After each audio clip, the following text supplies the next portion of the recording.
So let's start the session, dears. It's chapter 3, financial statement for a limited liability company for publication purpose.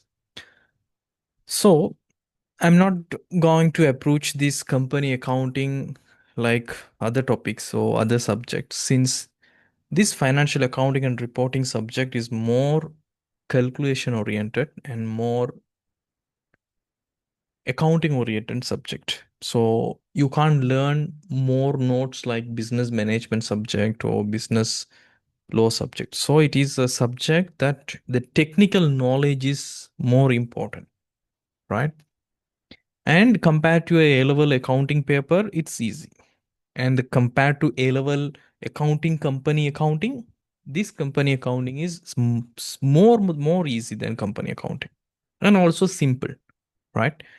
So the learning outcomes of these chapters are, there are two learning outcomes, my dears. The first one is you have to prepare and communicate financial statement for a publication purpose, right? So the important word here they are mentioning is that is publication purpose, right? We are preparing the financial statements not to show to the examiner, but if you are going to publish it for the shareholders, so how it will be, how we will prepare the notes, how we have to show the workings, right? The notes. So it's a publication purpose, and we have to prepare the cash flow statement for a single entity as per LKAS 7. So we have to prepare the cash flow statement and other financial statements. So in the financial statement, actually, it is a separate question. You will encounter profit or loss and other comprehensive income and financial position, as well as changes in equity. So these three statements with the notes, that's a section 1. That's a learning outcomes. So most of the time, there will be a marks, right? It's not 40. If you see the question paper, let me share the question paper to you. I hope so. All of you can see the question paper. This is January 2026 paper. And the company accounting will start from the section C, right? So the section C consists of total 50 marks. So the 25 marks is actually allocated for the company accounting. So they will ask you these questions: statement of profit or loss and other comprehensive income. So this is going to be your one question: statement of profit or loss and other comprehensive income, and statement of financial position, and statement of changes in equity, and notes to the financial statements, especially showing the movement of property, plant, and equipment for the year ended 31st March 2025. So this is one thing. And another things, they will ask you the statement of cash flow. That's in the separate part. Maybe that's actually in the B part question. Right. So it's a B part question, I think. Let's search for that question.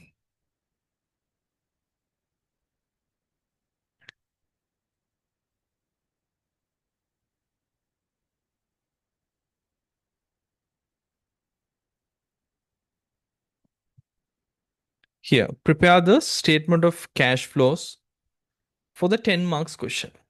So almost 25 marks from company accounting, and cash flow statement 10 marks, almost 35 marks is available in this particular topic only, or in this particular unit actually. So our aim, we have to prepare the financial statements like profit or loss and other comprehensive income, changes in equity, as well as financial position and cash flow statement. So actually there are two sections. Okay, these are our learning outcomes. And once we have done the past papers, and we will see for the pattern from 2020 July to 26 January paper, right? So my dears, the financial statement for a limited liability company, in your book set also the same diagrams available if I'm not mistaken. The financial statement for publication as per LKAS 1, it says profit or loss and OCI statement. What does it mean by OCI statement, my dear? I will teach you in this today's past paper. In profit or loss and other comprehensive income, there's a two sections, actually two separate section. We call it as two separate section. One is profit statement, another one is OCI statement. until you calculate the profit after tax. That's a income statement section, profit and loss section. And there will be another section called comprehensive income, other comprehensive income section, where we will record the revaluation reserves or revaluation gain, as well as actuarial gain or losses. And is there any expenses or loss that is related to exchange gain or loss? See, in simple words, we will record the unrealized profit, right? That is coming from not day-to-day trading activities. That is OCI, other comprehensive income statement. I will teach you the differences when we do this today's past paper, okay? So it will report the profitability for the period, for the year ended. And a statement of financial positions where we will mention assets, liability, and equity at a point in time. It means it's a snapshot, it's like a photograph. If you take at that moment 31st March or 31st December, in that how much assets, liabilities, and equity is there, right? And statement of cash flows, it's the cash inflows and outflows for that period, right? And the statement of changes in equities, actually the movement in equity components, we will prepare that. Equity in a company, it is stated capital and reserves, right? And accounting policies and notes, these are the basis of preparation and the details and the breakups of the numbers. So this is the set of financial statements.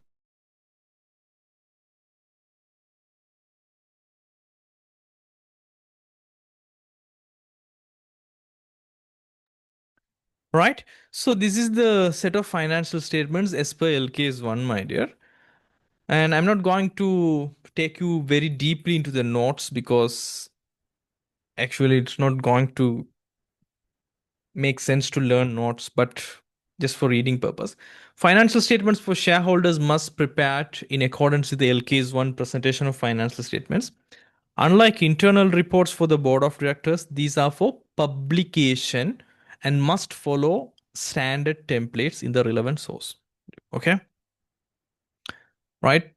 It means in the relevant source PDF in the sense in our booklet. Okay, it says PDF. So unlike internal reports in this sense, like management accounting, right? So in management accounting, we prepare for the board of directors or for relevant departments, but these are publication. This is for general public. So the complete set of financial statement is, as I mentioned earlier, profit and loss, comprehensive income. It will report the profitability and other comprehensive income. And statement of financial position shows assets, liabilities, and equity at a point in time. And statement of cash flows reports cash inflows and outflows, right? We will discuss in 3.2. And statement of changes in equity, it will show the movements in each equity component during the period. And accounting policies and notes to the accounts explains the basis of preparation and provides the supporting details. Okay. And financial statements are prepared for limited liability companies registered under the Companies Act number 7 of 2007. Special attention is given to the companies listed on the Colombo Stock Exchange.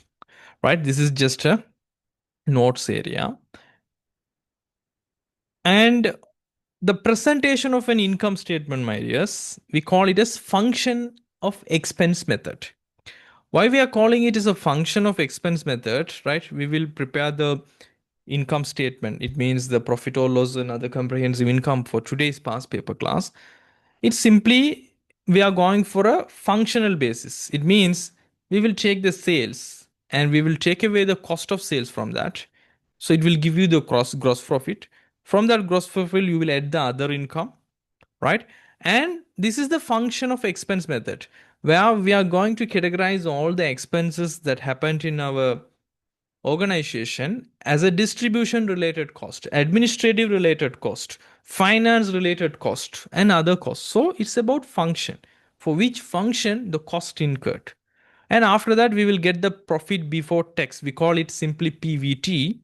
And from that profit before tax, we deduct the income tax, right? Income tax expense for that particular year. So we will learn about how we are going to calculate the income tax expense for that particular year.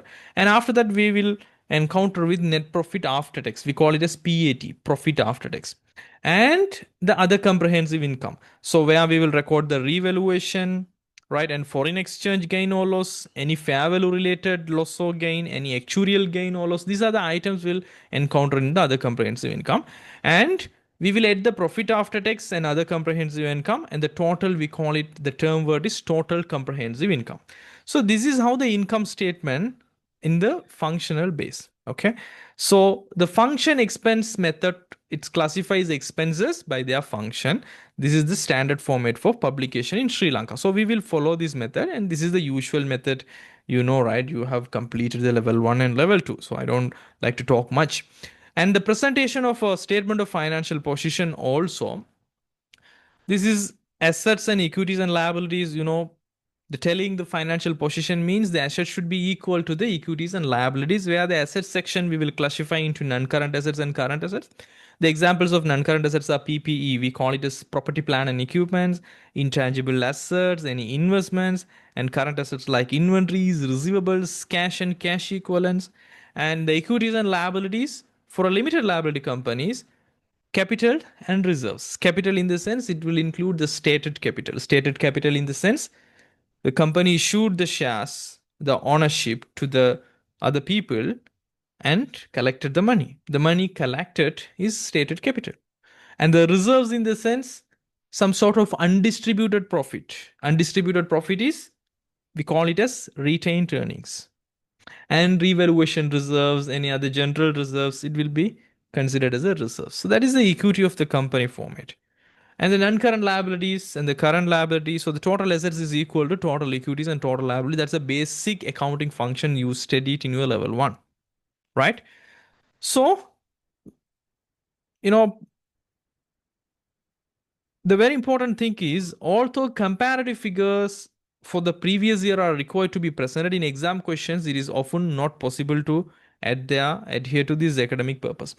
So what does it mean, my dears? If you look into the actual practical world financial statements like income statement and statement of financial position, even you can go to the CSE website, right? Colombo Stock Exchange website, and go to the financial sections, and you can download any PLC's company's annual report, and you can see the financial statement section where you can see there will be comparatives. Comparatives means this particular year with the previous year. So the previous year we call it as comparative figures.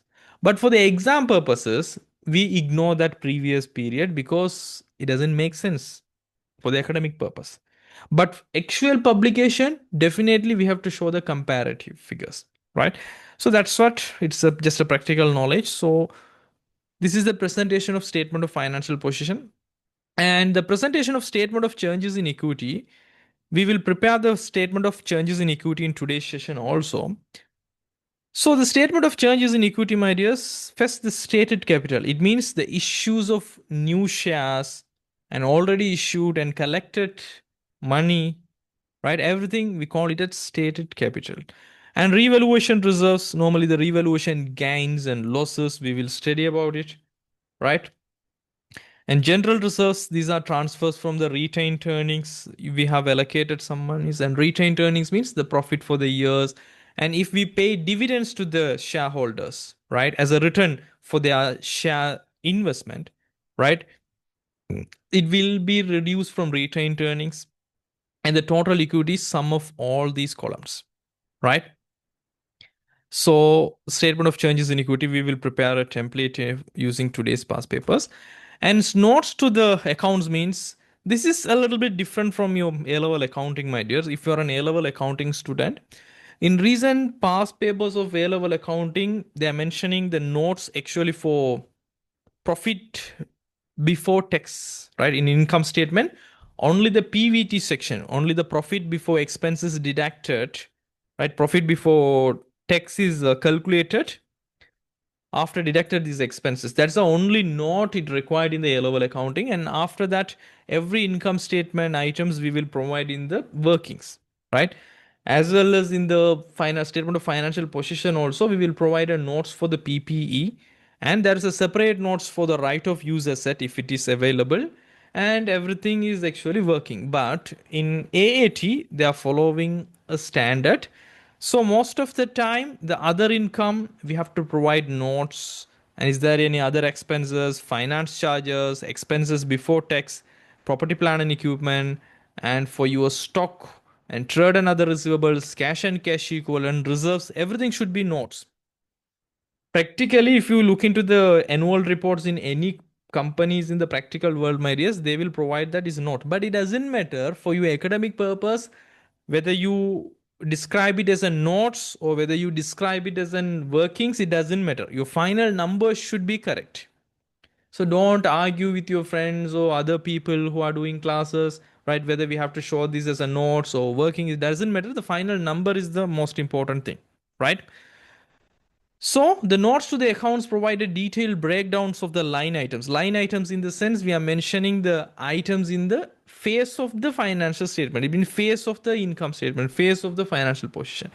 So other income most of the time we will have, you know, more than our actual revenue, actual sales, we will have profit on sale of property, plant and equipment. We call it as disposal gain or loss.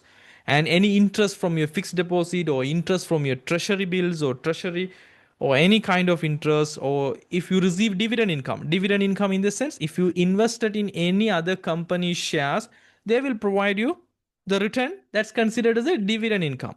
And the discounts received by settling your payments early, right? So those are other income and other costs like loss on disposal of property, plant and equipment. So if you have a gain on the disposal of property, plant and equipment, it should consider it as another income. If you have a loss, it should consider as another expenses or other cost. Any write-off investments, any bank charges. Sorry, bank charges shouldn't be in the other cost. It should be in the you know finance charges. If it is same it is in the book, please change, okay? And the damage to stocks, right, like return of inventories values because of the NRV change, net realizable value change, it will be another cost. And finance charge, usually the bank charge, any debentures interest, preference dividends payments, right? Not ordinary shareholders dividends payment, preferred dividends and preference shares, overdraft interest, finance lease interest. Most of the interest expense will be finance cost and expenses deducted in arriving at profit before taxation. In this note, you have to provide the very important expenses we are deducting to calculate the profit before tax PBT. Most of the time, the director's salaries, audit fee, the salaries, donations, depreciation, impairment. Most of the time, you will find these numbers in the adjustment. Okay. And notes 5 is property, plant and equipment. But it doesn't matter, you have to follow the order, note 1, note 2, it doesn't matter. According to the question to question, it will differ. Okay. So note 5, property, plant and equipment, you will see the cost and the column breakdowns, how we are going to see the land building, everything I will prepare now. And note 6, stock, inventory, trade and other receivables, cash and equivalents, reserves. Okay. So this is just an academic purpose. What does it mean by notes, right? And you will encounter some sort of common adjustment types, right? I reference with your past papers. Most of the time, this is a practical paper. You have to master the adjustments types. It means at least you have to practice thoroughly 10 years of paper, right? Every exam question, it will have a unique trial balance, different adjustment. Different adjustments means same adjustment, but the wording, the way they're asking, it will be differ, right? Most of the time, the closing stock adjustments, prepaid adjustment, income tax adjustment, debtor written off, impairment, land or asset revaluation, or new asset purchase, disposal, depreciation, issuing new shares, whether recording the contingent liability or not, right? Bank loan adjustments, proposed dividends, interim dividends, debenture conversion, bank reconciliation, manufacturing cost of sales statement, investment impairment. So these are the normal items they will test. But don't worry, we are going to think everything. And my dear service sector companies, right? Most of the time we will do trading business finance statements where we will have usual revenue, cost of sales, gross profit. But even in sometimes in practical world, there will be companies, it is service sector company. right? There is service sector companies. So the trading versus service company, usually in the trading companies, we will have revenue, we will remove the cost of sales, and there will be gross profit, distribution expense, admin expense. This is the usual format. But in service companies, we can't have cost of sales because we never purchase any inventory. So we have to take the revenue from the services and the direct service cost and remove the admin and other operating costs. So you will end up with a profit for the year. So this is just a service company, right? There shouldn't be any cost of sale item. Why? Because there is no opening inventory, because there is no inventory in most of the companies, service companies. There is no purchasing, there is no closing inventory. So we can't calculate the cost of sales. So the key difference is service have no cost of sales gross profit line. Okay. So this is the income statement differences I set right in the diagram. You can read the notes. Okay. So the trading companies may not have intangible assets, may not have right of use asset, bank loans, debentures in NCL. Okay. Service companies often has intangible assets, often has right of use. So I have given everything as a proper table in the book, my dears. So these are the notes section, and we don't need to touch the statement of cash flows or other notes. Those are related to statement of cash flow. So the company accounting, this is the only notes I have provided you. Everything, it's going to be the calculation and the explanation, and we will do the question, right? So now time for the past papers. So this is actually, my dears, we are going to do the January 2026 paper. So in this January 2026 paper, this is a fair paper most of the time, morning time. 15 minutes they will give you the reading time, and 3 hours is the writing time. So this is how the question paper will be. So we will directly go to the section C, and this is the question we are going to do. Prepare the following for the Ultra PLC in a form suitable for publication, right?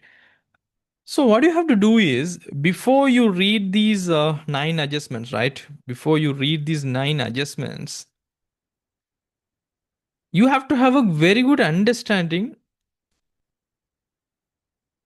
how we are going to provide the template, right? How we are going to create the template for this company accounting. So before you read these 9 adjustments, before you understand what is actually included in the trial balance, you have to prepare the formats, right? In a clean manner. Please use the rulers. Don't use, you know, only with your bare hand. Please use the ruler. Submit the answers in a proper manner with a proper handwriting as much as possible, right? I know with the time pressure you will write it quickly, but most of the time don't lose your passion, right? Write it properly, because you know the people who are going to mark you a paper is a separate human being, right? You don't know their mindset, you don't know their time pressure. So most of the time, please write it. If they read, right, they have to understand. Okay. Right. Hope you have got a understanding. Now we are going to prepare our. This is actually 2026 Jan paper affair. And my dears, the first question is actually statement of profit or loss and other comprehensive income, right? This is the question, and the year end is 31st March 2025. Right. So in this case, since it is a publication purpose, you have to prepare it in the manner actually with a 2 columns approach. The 2 columns are more enough, right? So first, put a heading. The company name is actually Ultra PLC. Prepare the following for the Ultra PLC. So we will start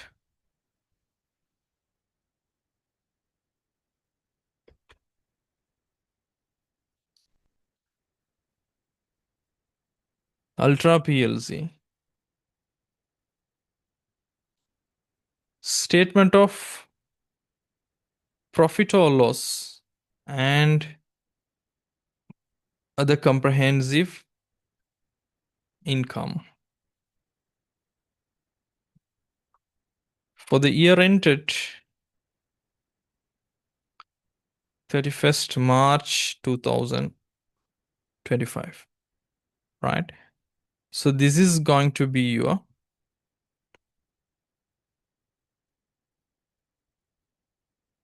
heading line.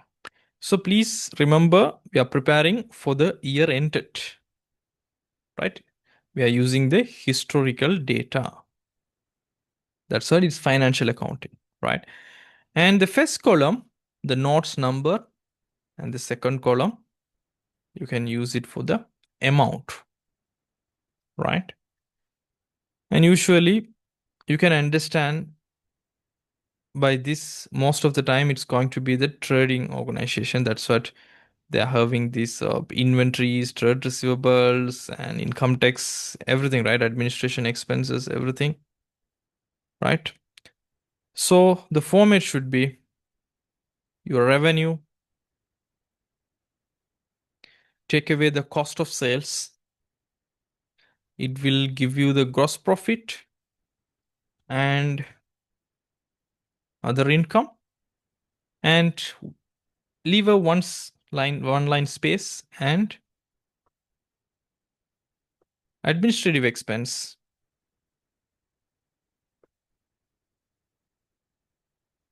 Distribution expenses, right? Expenses, distribution expenses, and finance expenses, other expenses, right? Then you will have profit before tax. If you take away all these functional based expenses, you will end up with profit before tax, that is PBT. And leave one space and you will calculate the income tax expense for this year we are providing. And after that, profit after tax, right? PAT. Then leave a one line, other comprehensive income. So in that, you are not going to have much details. Most of the time, 3 line is more enough. And total comprehensive income. As I mentioned earlier, my dear, this section, actually revenue to profit after tax, this is actually representing something called P&L section. We call it as P&L section, right? And after this other comprehensive income, this is the OCI section, right? We can call it this as a OCI section. It means other comprehensive income. So these all are the realized usual day-to-day activities, that is making expenses, day-to-day activities, that is, earning revenues. But these OCI sections are unrealized profits. Most of the time, we will encounter revaluation gain or losses, actuarial gain or losses, otherwise foreign exchange gain or losses. But for your level, it's just an AAT paper, you will encounter the revaluation reserves only most of the time, right? So you have to know, that's what we consider, and we are providing the title as statement of profit or loss and other comprehensive income. Because the difference is the profit after tax, right? The profit after tax amount only will go to the retained earnings, my dears. It only will touch the retained earnings in the statement of changes in equity, not the other comprehensive income items. So other comprehensive income, according to the item, we will separately categorize under the equity section. So profit after tax amount only will hit and increase the retained earnings, right? So there's a meaning and there's a reason why we are differentiating, because this profit after tax, if we include this only in the retained earnings, then we have to provide the shareholders the dividends, right? So the dividends and the you will learn about the EPS, earning per share. It is calculated by using the retained earnings number. The shareholders will ask you, okay, we have this much of retained earnings. It means the undistributed profit for the shareholders. So please release that profit. They will demand. But if you, let's see, this other comprehensive income, there will be revaluation reserves. So let's say, for example, you have revalued an asset, it created millions of rupees. If you allocate that is under the P&L section and the profit after tax will shift to the retained earnings, so automatically the earning per share will be increased. But ultimately, that revaluation reserve, it's not a realized profit until you sell that particular asset. So that's what we classify that. So you have to have an idea about it. That's enough. So this is just a format you have to mention. And in the notes, as I mentioned earlier, for other income, we will provide a note. And the profit before tax, how we have calculated, it means the most important expenses like director fees, audit fees, salaries, any gain or loss on the disposal. So we will mention some few more important expenses in the notes, right? And we will provide the note income tax expenses a note, right? You if you provide as a working also, it's all absolutely fine. Doesn't matter. Okay. Right. So these are the notes we have to provide. And let me prepare the statement of financial position format. Still, here also we are going to provide two columns approach. It's not like a three column approach that you have studied in your level 2 financial accounting, because level 2 most of the time we prepare for a limited liability company, private limited companies. So for private limited companies, most of the time the question doesn't need to provide the movement for the property, plant and equipment. So in that cases, in your level 1 financial accounting for the sole proprietorship, also in the level 2 most of the time the company's accounting also, sometimes it's okay to prepare a three column statement where we will mention the cost, accumulated depreciation and the carrying amount, but it is only applicable for the non-current asset section. But this is for the publication purpose, so we don't need to provide that much details here. It's just the face. Okay, so we will prepare our financial position in two columns approach. And I forgot to mention, when we are preparing these other comprehensive income and financial position, in your answer booklet, my dear, please use the center page, right, where you can see the left side page as well as the right side page. So in the left side, fully allocate for the statement of loss and other comprehensive income.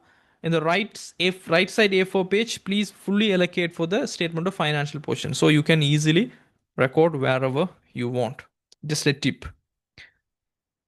And let's put a proper title. Ultra PLC. This is statement of financial position, and we have to use the word as at 31st March 2025. And if you want, you can prepare it in rupees 1000. But for level 3, for your company accounting, I'm not going to recommend you to prepare it in rupees 1000, because most of the time the numbers are going to have, like in hundreds, in decimals, if you're going to prepare in the rupees 1000 terms. So better prepare it in the full numbers, right? And if you like to prepare in rupees 1000, it's okay. 100% is allowed. But you have to mention the numbers are actually in rupees 1000 terms. Right. So this question I will prepare in full numbers.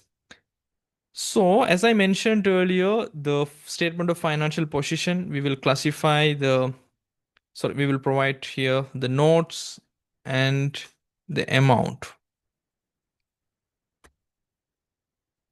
And the non-current assets, and under the non-current assets, PPE, you can mention as a PPE or full word property, plant and equipment. Absolutely fine. And ROU, it means right of use asset. So the word right of use asset we are using for the leasing properties. If you are taking any asset for lease, we call it as a right of use asset. As per accounting standard, you have to show these in a separate line items for the shareholders so they can understand this is a leased asset, right? Leasing properties, leasing assets, right of use asset. Sometime, if it is a finance lease, end of the lease period, you will get the ownership. If it is an operating lease, you're not going to get the ownership at the end of the leasing period. And there is a difference. If it is a finance lease, you can use the useful lifetime of the asset for the depreciation purpose rather than the lease period, right? I will explain to you that in the moment when we are doing this question, right? So we have to provide the notes for the PPE, right? Property, plant and equipment, and the right of use asset if it is available. Even in some question it is not available, it doesn't matter, right? We can keep it in the format and keep like 3 lines, that's more enough, right? And after that, the current assets. In the current assets, first you have to mention about the inventory, right? So the closing inventory, most questions it will have, and the trade receivables amount, right? And whatever the assets it's coming, we can write it. Most of the time, please leave like 1, 2, 3, 4, 5, 6 lines. That's more enough. And mention the total assets. So this is going to be our balancing figure. And after that, equity. Where in equity, right, we will have stated capital and reserves, right? There will be reserves. Under reserves, right? Definitely we are going to have retained earnings. And if there is any other things like revaluation reserves and other matters, we will write it there. So please allocate around 4 lines. That's more enough. And after that, the non-current liabilities,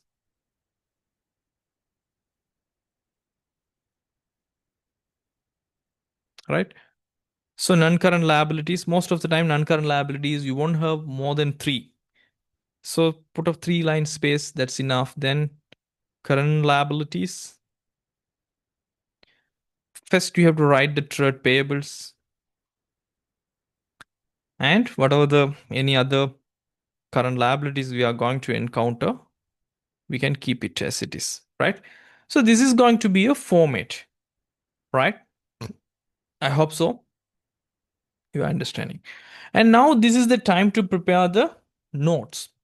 So the first note for the other income, right? So the note 1,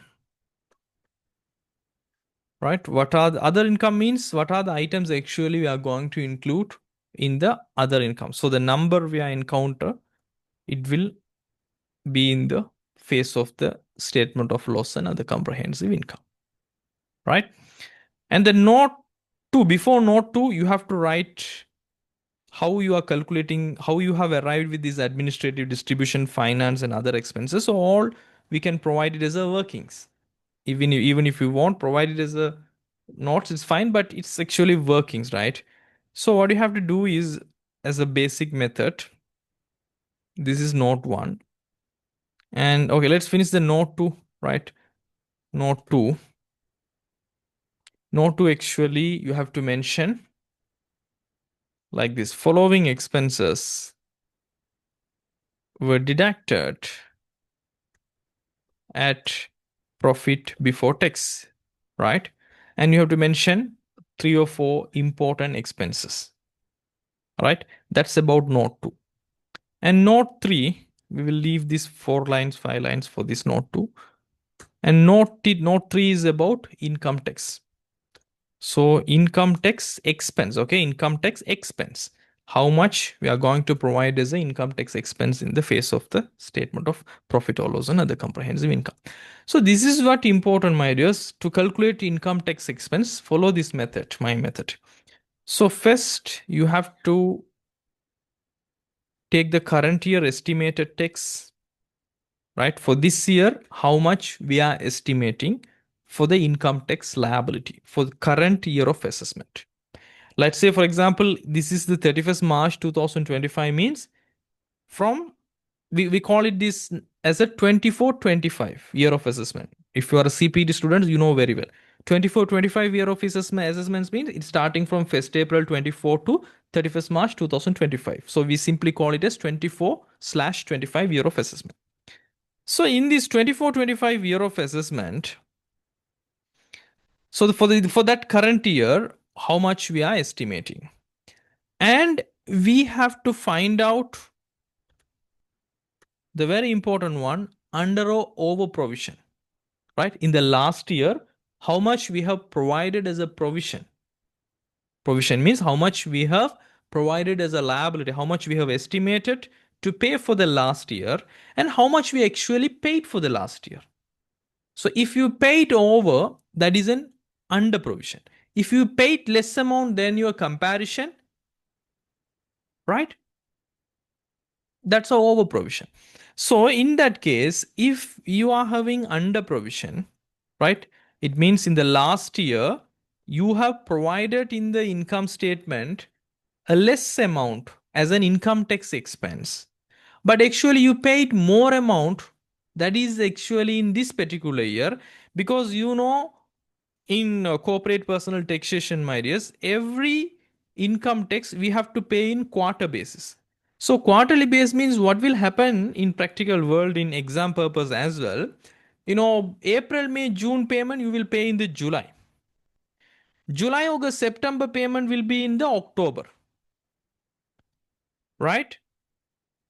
Then October, November, December payment in the January. Then January, February, March payment will be in the April. But our year end is 31st March. So most of the time, the final quarter payment will be in the next accounting period, right? So that's how it will be. You will understand when we are dealing with numbers. So what you have to do, if it is an under provision in the last year, you have to add. Sometimes there will be an over provision. Over provisions means you have charged your income statement more amount, but actually for that particular last year you have paid the less amount in total. So in that case, we have to remove this current year income tax estimation. Why? Because we can't touch the closed income statement of the previous year. Standard is not allowing that. You cannot go and charge that. So that's what we are removing, the over provision of the last year. But remember, in one particular question, you can't have both under provision or over provision. You can have only under provision or over provision. But for the template, right, to make your life easier, I'm giving, if you are encountering with under provision, edit that one, or over provision, take away, right? And how to calculate this under or over provision? So then provide this template, or under or over provision.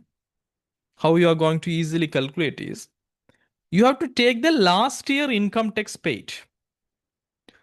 For the last year, how much you have paid, and how much the last year provision. Last year provision. Last year provision means the opening provision of this year. Okay, opening provision balance I'm mentioning here. So, how much you paid for the last year as an income tax, how much the balance provision for the income tax account, right? If your last year income tax payment amount is greater than the provision you have provided, it means the provision balance amount, it means what is that? Under provision. If it is a positive number, it is an under provision. If it is a negative number, it's going to be the over provision. And you know what to do for the under provision and what to do for the over provision. Okay. And for the income tax, my dear, there will be two things related. First one is the actual income tax expense you are going to show in the income statement. The second thing is the provision account balance. So you have to find out the provision of income tax balance, because it will be under the current liability section. So we have to find out that one also. So don't forget. So please, write this template at the beginning of the question, so you're not going to forget or confuse in the middle of the question. Okay. So the provision of income tax account will be like this. We will find out. You have to take the balance asset first April 2024 for this question, and how much current year income tax expense we are providing. This current year income tax is actually this amount, my dears. After over or under provisions, how much we have calculated, right? That is the current year income tax expenses. It will increase the provision amount. It means it will increase the liability, and how much totally we have paid, right? The income tax paid. It doesn't matter if you have paid in this particular year for the past years. It doesn't matter how much the income tax paid during the year, because the balance is having the previous years also, no? So how much income tax paid, right? So it will give you the final number. That's the balance as at 31st March 2025. Okay. So these all the things you have to do. All right. Then we will pick the numbers when we are doing the questions and adjustments. So note one, other income is done. And note two, PVT is done. Note three, income tax expenses and related accounts is done. So we have to provide the workings for these administrative, distribution, finance, and other expenses and PVT. Uh, sorry, other expenses only. So what I'm gonna do is I prefer this method. Okay, just put workings, and for that working, put a number, right? Workings heading, and under that, the working number. So this is the working number one we are going to provide. So for the working number one, we will provide how we have calculated the total administrative expenses. That's a heading, right? As well as most of the time, as per TB, there will be a balance. So we will take that. And please keep some almost around 6 lines, right? That's more enough, 6 or 7 lines for administrative expenses. And the other one is how we are calculating the distribution expenses. And as per TB, what is the balance if it is available? And keep some 7 lines, 8 lines, or 6 lines for distribution expenses. And finance expenses. As per TB, we will take the numbers and leave 6 or 7 lines. And other expenses, as per TB, if it is available, right? So that's it.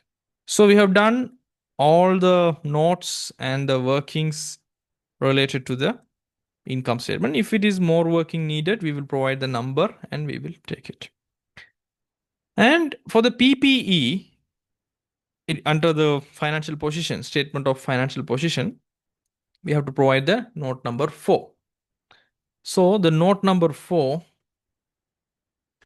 is property, plant and equipment movement, right? We have to show the movement, how the cost of each asset account in the beginning to the end, how it is moved. Like that for each asset, the accumulated depreciation account movement. So how we are arriving the carrying value for each asset. Right. So when I mentioned the property, plant and equipment, my dears, if you see the A-level accounting papers, they actually separate the right to use asset from the property, plant and equipment. But in AAT, most of the time they never bother about it. They will prepare the note including the right to use asset, but separately we have to show the ROU asset as a separate line item. Both methods are acceptable. Here I will prepare the note including the right to use asset. Right. So the PPE movement for 2 items. The first, we have to show the movement for our cost of our asset account. Each asset account, how the cost balances moved, right? So for that, we know the cost or the value. Why I'm mentioning value? Sometimes if it is revalued amount, because from LKAS 16, we have studied that from LKAS 16, After the initial recognition, we can keep our assets in the revalued amount or the cost amount. So I'm mentioning cost or value. So that's a better word. And we need the items. What are the items actually available as a non-current asset, as a property, plant and equipment? For that, you have to look into the, your trial balance. So the trial balance is showing here. The trial balance under the property, plant and equipment at cost, land at revalued amount. So land is available, building is available as a separate items, and motor vehicles, right? And also there is no any office equipment or something it is purchased, right? We can simply scan it, right? The first one is it was revealed the inventory costing, so inventory adjustment. Company motor lorry, so okay, motor lorry is totally damaged by fire, so motor lorry is already available as a motor vehicle. And purchased motor vehicle under finance lease, so that's about leasing adjustment. And land was revalued, and buildings, motor vehicle, this is customers something related income tax liability, prepayment. So this is the only assets, there's no office furnitures or something they have purchased, right? So in that case we know the asset items, right? So we are having land as well as buildings, motor vehicle, right? So land, buildings, and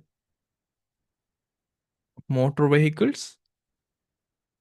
And you have to mention the right to use asset, right? Right to use asset, since there is a leasing adjustment.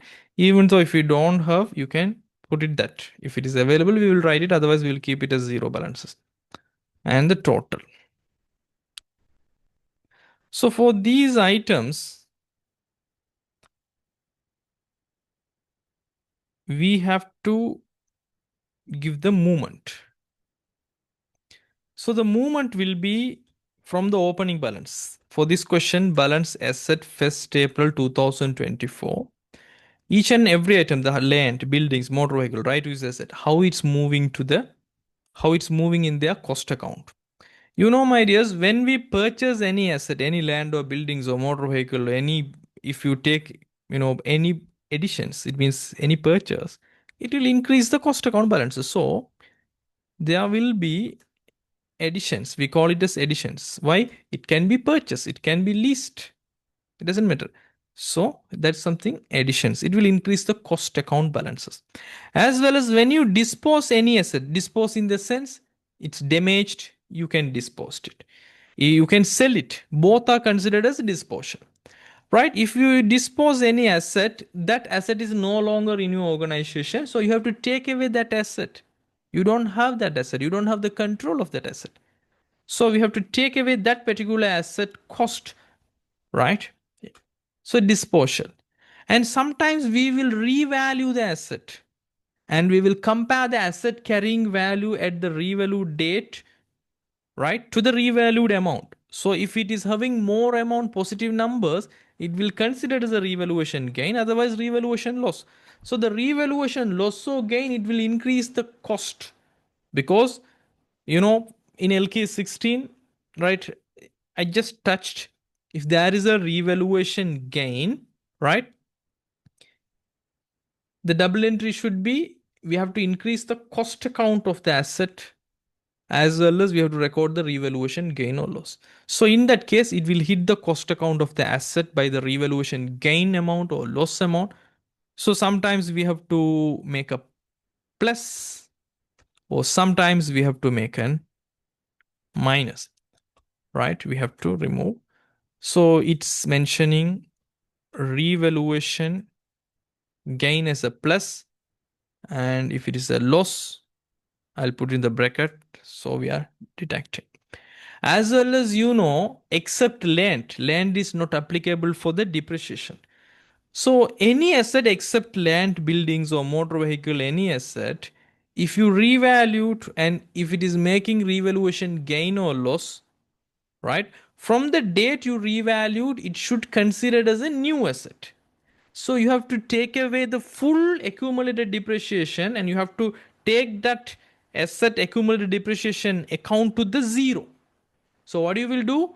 You will remove the accumulated depreciation of the revalued asset if it is having any accumulated depreciation balance. So debit record in the accumulated depreciation account, and you will credit the cost account of that asset to make that asset to the revalued amount. So in that case, my dears, there will be adjustment. So if you have revalued asset and it is having an accumulated depreciation, that accumulated depreciation should be removed from the cost account as well as the accumulated depreciation account.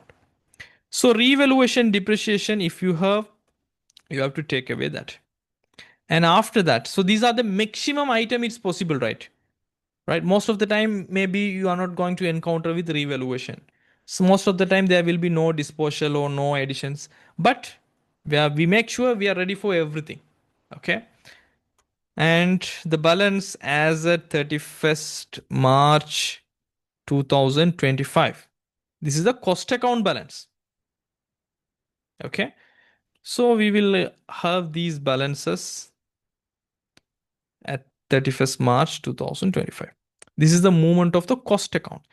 And also, we have to show the movement of the accumulated depreciation, accumulated depreciation account of these all items, right?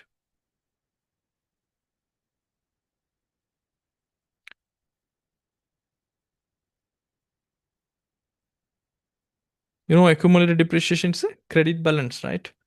So first we will mention balance as 1st April 2024.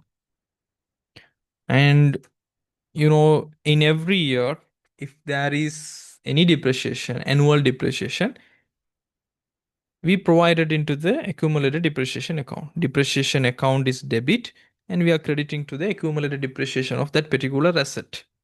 So annual depreciation will increase the accumulated depreciation opening balance.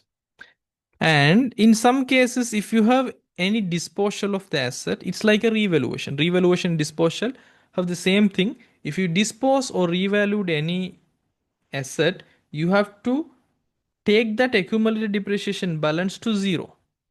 So if you dispose any asset, you have to remove the entire accumulated depreciation until the disposal date, right? As well as I mentioned earlier, revaluation. If you revalued any asset and that asset having any accumulated depreciation until the revaluation date, you have to remove that. Revaluation depreciation, right? This revaluation depreciation amount and the revaluation depreciation amount we are mentioning the cost is the same amount, right? If it is. And we will have balance as at 31st March 2025. Okay. So this is going to be our balance. And once we know all the balances, then we can calculate the carrying amount or carrying value as at 31st March 2025 for each of these assets. Because cost takeaway accumulated depreciation will give you the carrying amount. And we will take the total. And this particular total will go to the PPE and right of use asset in a proper classification. You got it? Right? So this is our note 4 for the PPE, how the property plant and equipment is moving along with the right of use asset. And other than that, everything is workings, my dear. Right? Other than that, everything is workings. Right? We will provide the working number continuing from 5, right? 4 we have given for other expenses, and we will any working related to the financial position or any working, we will go from working number 5 and we will provide here. Right? Now, once you have done this, right, within 5-6 minutes, right? It's okay if you master the format, you can write it this one within 7-8 minutes. Okay, fine, no? Right. Now you have to scan the actual trial balance, right? So you can see the trial balance with 2 minutes of time. Okay, stated capital is there, 100 million ordinary shares issued and rupees 1,000 and retained earnings there, that is absolutely 1st April 24. And you have to have a clear mindset, my dears. This trial balance as at 31st March 2025, right? The 31st March 2025 means whatever the amounts it is there at that 31st March 2025 in our accounts, we are having the summaries.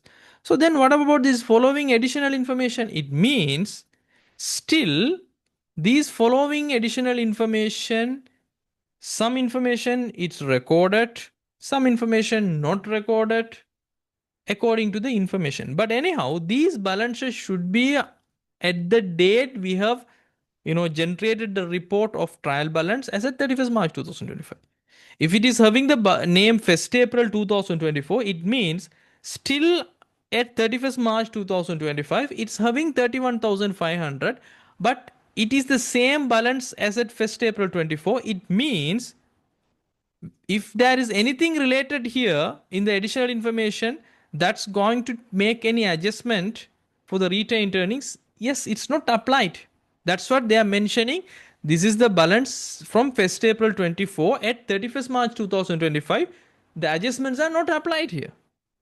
But this report is generated, this trial balance is generated at 31st March 25. That's a snapshot.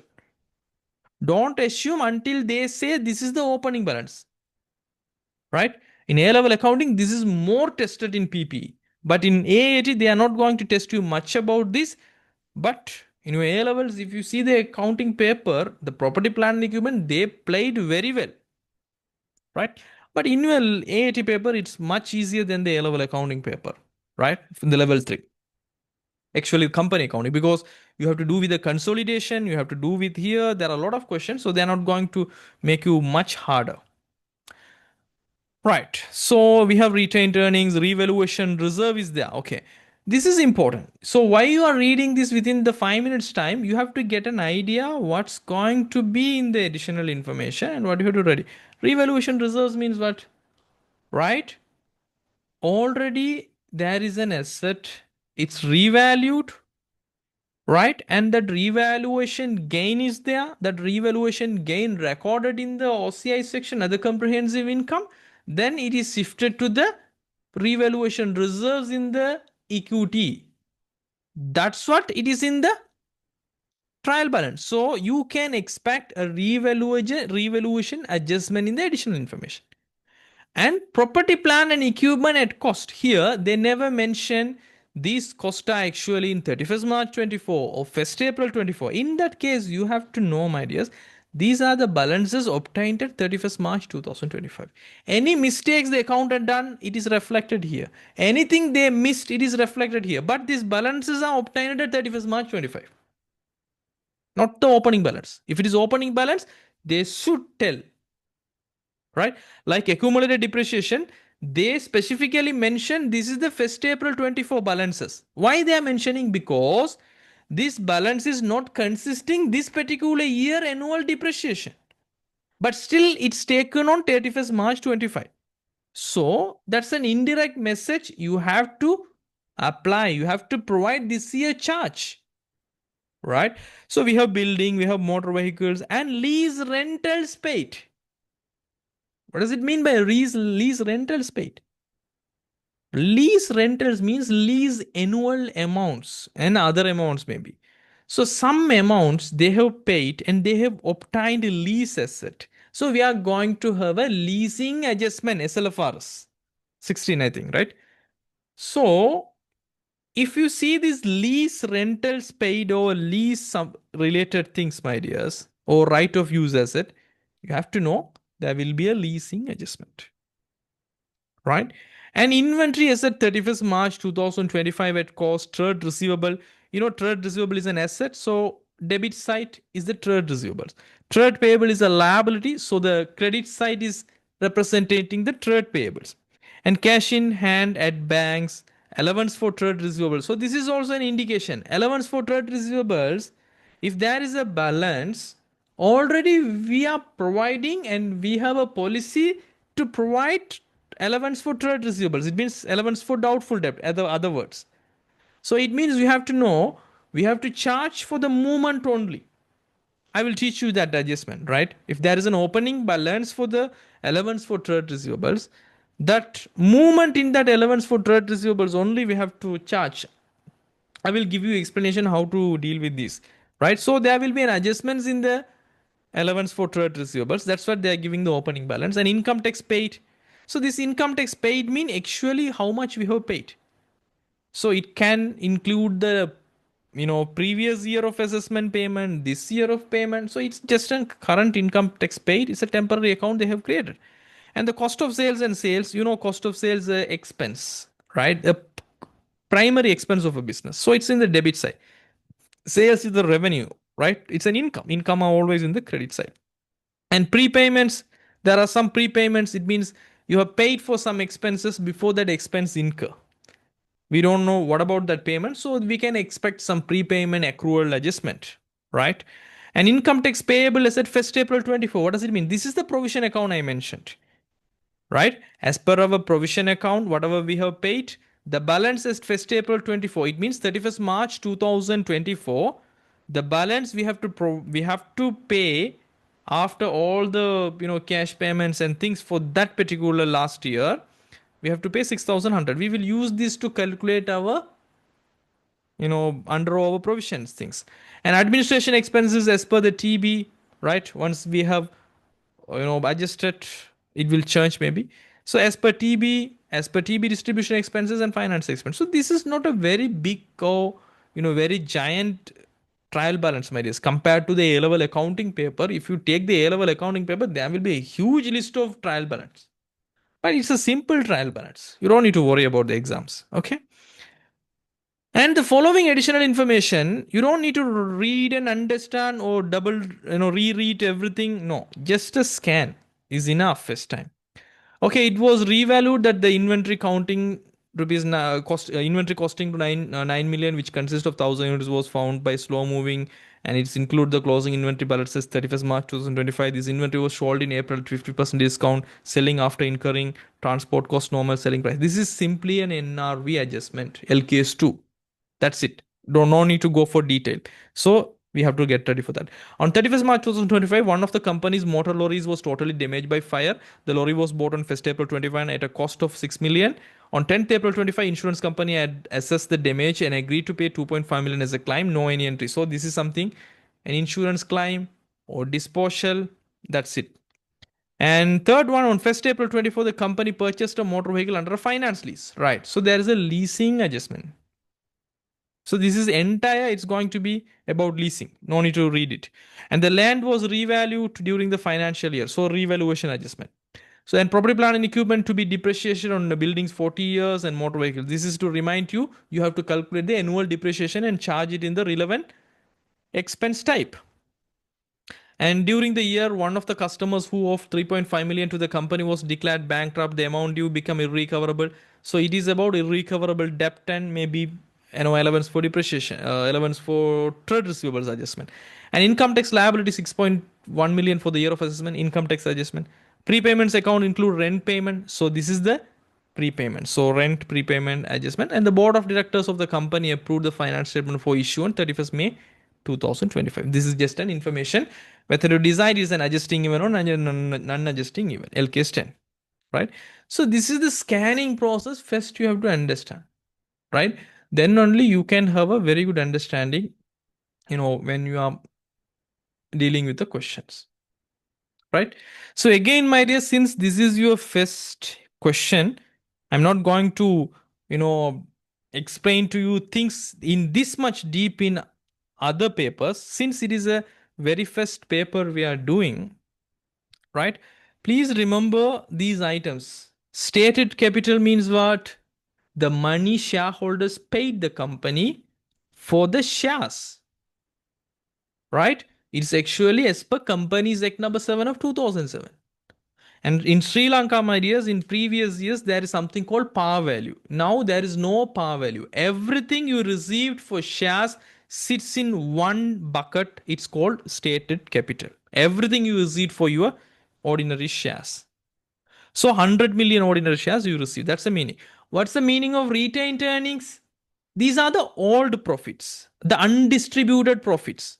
The old profits of previous years, the company still kept instead of paying out as a dividends to the shareholders. It's like a saving from the past year's profit. That's retained earnings. What does it mean by revaluation reserves? As I explained earlier, these are the gains from the gains from the revaluation. Revaluations means you have revalued your assets to the market value. Let's say, for example, you have purchased some assets before 5 years for 5 million rupees. Now it's worth for 10 million rupees, right? So let's say it's a land, there is no depreciation, so you have calculate the gain, it's a 5 million, so that is a revaluation gain, right? You are making some profits or gains, just writing the assets up to the market value. It's not about receiving a cash. There is no cash involvement in the revaluation reserve, right? And also, any revaluation reserves, it's not a distributable thing. We are not going to distribute anything from these revaluation reserves. Only we will distribute any dividends from the retained earnings only. It's a paper wealth actually, right? Nobody going to take that. It's just in paper, right? So you have to know. These are the basic informations. Now, we will do the adjustments one by one. No more talkings. Right. The first adjustment is it was revealed that the inventory costing rupees 9 million. Okay. The inventory costing rupees 9 million, which consists of 1,000 units, was found to be slow moving, and it was included in the closing inventory balance as at 31st March 2025.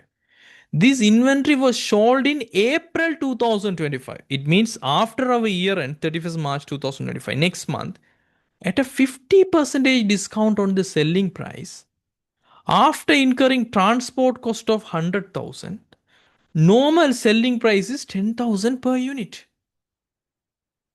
Right? My dears, you can see in the actual inventory here, you see here, the inventory as at 31st March 2025 at cost is 43,000. It means 43 million. So the closing inventory is actually 43 million. And it including this 1,000 units. Okay, it including this 1,000 unit also. That 1,000 unit is 9 million. So already we are having a closing inventory 43 million. With that 9 million, it's having 1,000 unit, right? And it is a slow moving item, right? It is included in the 31st March 2025. And when we sold these items, we sold it for 50% discount. It means if the normal selling price is 10,000, 50% discount means we have discounted for 5,000. So we have sold these 1,000 units just for 5,000 rupees, including the transport cost 100,000. You got it?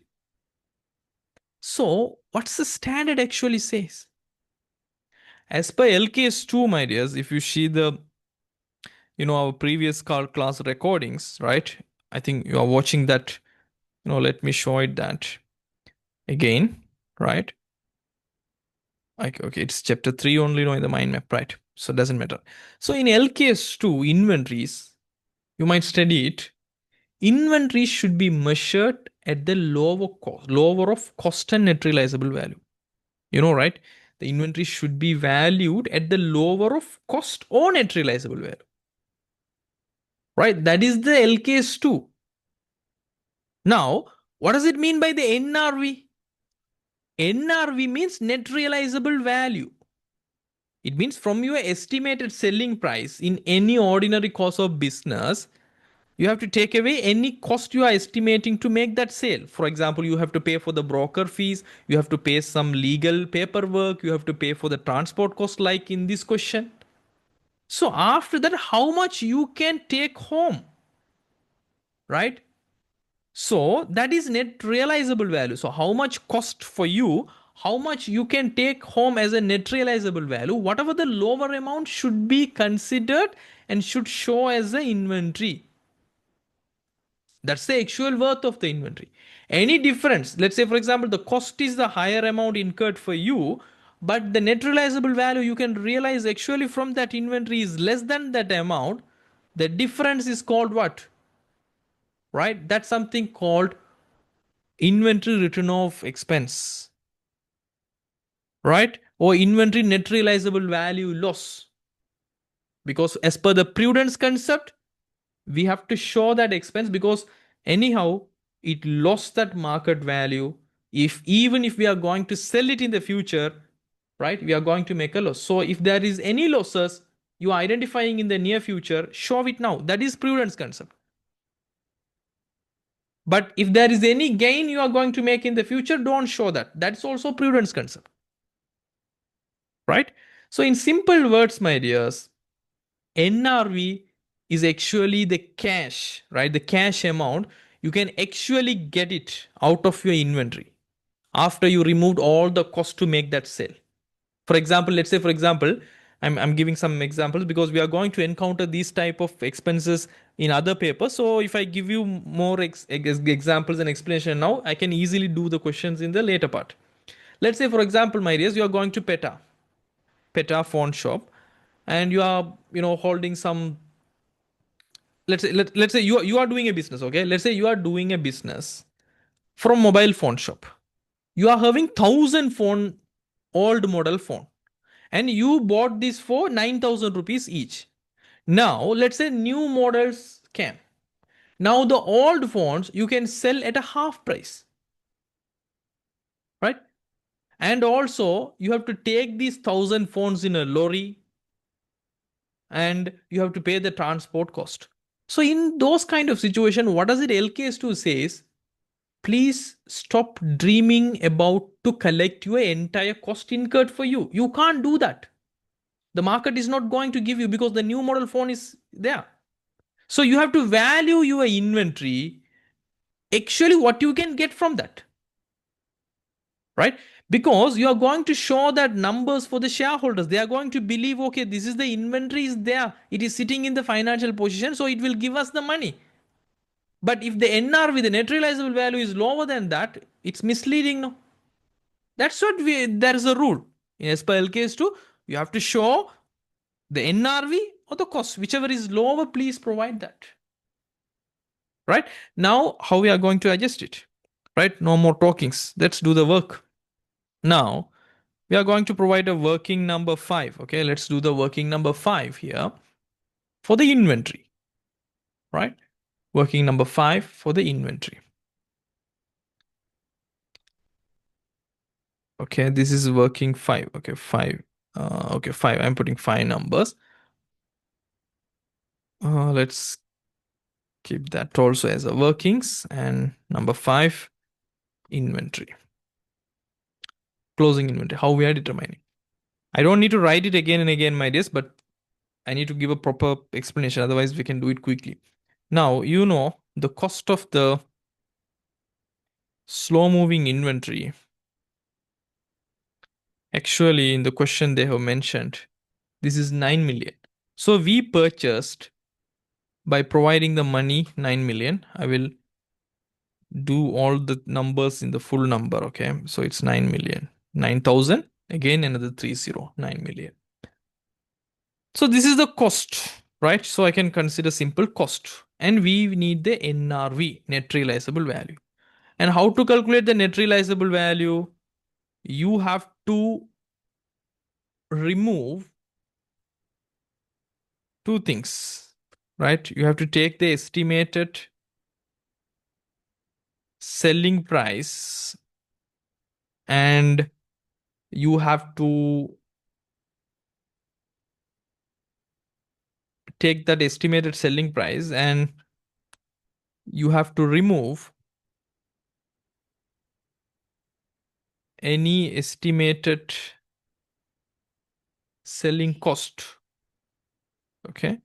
Then you will get to a NRV number, right? Then we will compare these cost and NRV number, and whichever is lower, right? Lower of cost or NRV it will be the winner to show in the financial position. So we know that 9 million is the cost incurred for us, right? So now the estimated selling price of this particular inventory, we have to calculate it. It consists of 1000 units and we can sell it for 10,000 per unit. That's a normal price, but since the price dropped 50% discount, so how you can calculate it? It's so simple. So the estimated selling price or the selling revenue is going to be this, right? We can calculate the total estimated selling price, my dears, right? So rupees 10,000 per product. If you apply 50% discount, it will be 5,000. Then you can sell 1,000 units. See this, right? I'm taking this here. So this is how we can get, this is the number we can get for this. So 10,000 units, 50 percentage means 0.5. If you type 0.5, it means 50 percentage because 50 percentage means 50 divided by 100.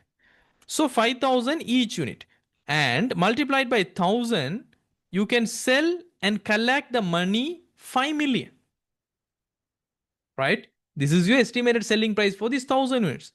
Still, to sell this, they have mentioned, and after incurring the transport cost of 100,000. So you have to incur a 100,000 transport cost. This is an estimated selling cost, right? So, right. Let me take these numbers here. So now what you have, what's going to happen is 5 million we are expecting as a cash, but still we have to pay for the transport 100,000. So actually we can take home this 4.9 million only. This is the NRV. So the NRV amount is this 4.9 million, my dear.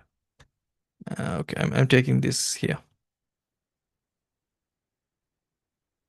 Right? The NRV is this 4.9 million. Estimated selling price, take away the estimated selling cost. Right? Now, if we compare the lower of cost to NRV, what is that? 9 million is your cost, but you can only get it from that 9 million worth of your asset is only 4.9 million. So you have to show the lower one. So 4.9 million, it should go to the statement of financial position, right? That's what LKS 2 says. So for our SOFP, the lower of cost SOFP should be here, right? So how we are going to adjust it, right? And also sometimes you may think about this, right? Here you can see, my dear, it was revealed that the inventory costing 9 million, which consists of 1,000 units, was found to be slow moving and it was included in the closing inventory balances at 31st March 2025. This inventory was sold in April 25. So sometimes if you didn't learn properly in level 2 and level 1, you can ask and argue, sir, this is happening in April 2025. We are preparing for 31st March 2025 and we are doing financial accounting. So we are showing the snapshot for 31st March 2025. Why we have to worry about this particular transactions that happened after our year end? If you have that doubt, please refer the LKS 10. Right? You can see here, my dears, the board of directors of the company approved the financial statement. They have approved the financial statement for issue on 31st May 2025. So the window for the events after the reporting period is 31st March to 31st May. So March, April, May, 2 months is there. So within that 2 month window, it's an events after the reporting period. If there is a evidence, right, that condition existed at 31st March 2025, you have to adjust it. Since there is an evidence, my dear, this 31st March 2025, this inventory is still there. And because the market value dropped at 31st March 2025, from that 31st March 2025, it's not an overnight process. The bankruptcy or market value drop, it's not an overnight process. It will take months. So that's the evidence that April 2025 you showed 50% discount. That's a clear evidence that 31st March 2025 there is a condition these particular assets at the NRV is lower. You're getting the point, right? So simply there is an evidence. The April 2025 sale is an evidence. The units were already slow moving at 31st March 2025. So the condition existed at the reporting date. April just it's a sale simply proves how bad it was. So as per LKAS 10 is an adjusting event, right? So what do you have to do? We have to provide the difference, right? So the difference is actually, 9,000 to 4,900. This is the 4,100. So we are losing our cost worth of 4.1 million because we can only recover 4.9 million. So in that case, what's a double entry? So you have to record your net realizable value loss, right? You have to provide in other expenses, or sometimes you can record it in the cost of sales. Both methods are accepted. You can add that amount into the cost of sales or other expenses. In recent papers, they are putting under the other expenses. So NRV loss as another expenses. This 4.1 million, as well as you have to credit the inventory because the total inventory is having this, NRV lost amounts, right? So in the inventory, in your statement of financial position, you have to record this 4.1 million. So ultimately, it will automatically include this 4.9 million only in the SOFP. Since now it is including 4.9 million, so if you remove 4.1 million, automatically it is including the 4.9 million only. That's what this is the double entry we are doing. So we will go to our working other expenses and let's see any numbers related to other expenses. I can see only finance, distribution,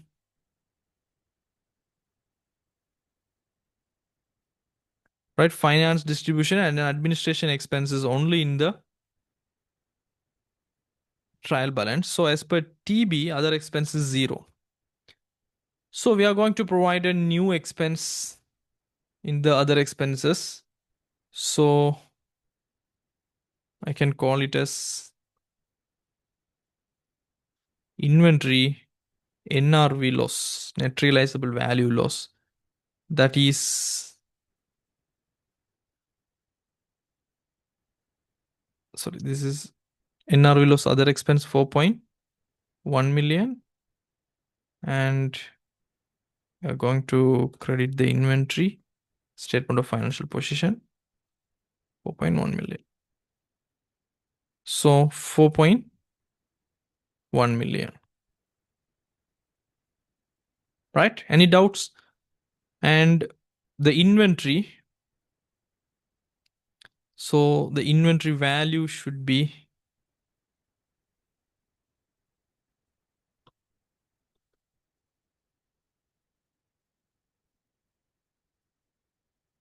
you see here, the inventory is the 31st March 2023, 25 is 43,000. It means 43 million. So from this 43 million, we have to take away 4,100,000 since we lost that cost worth. So from 43 million, if you take away 4.1 million, it's going to be 38.9 million. So this is the value you have to provide it here. Any doubts? Any questions?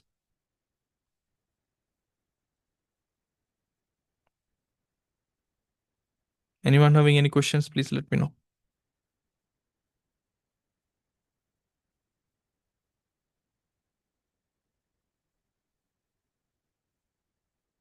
It's so simple, right?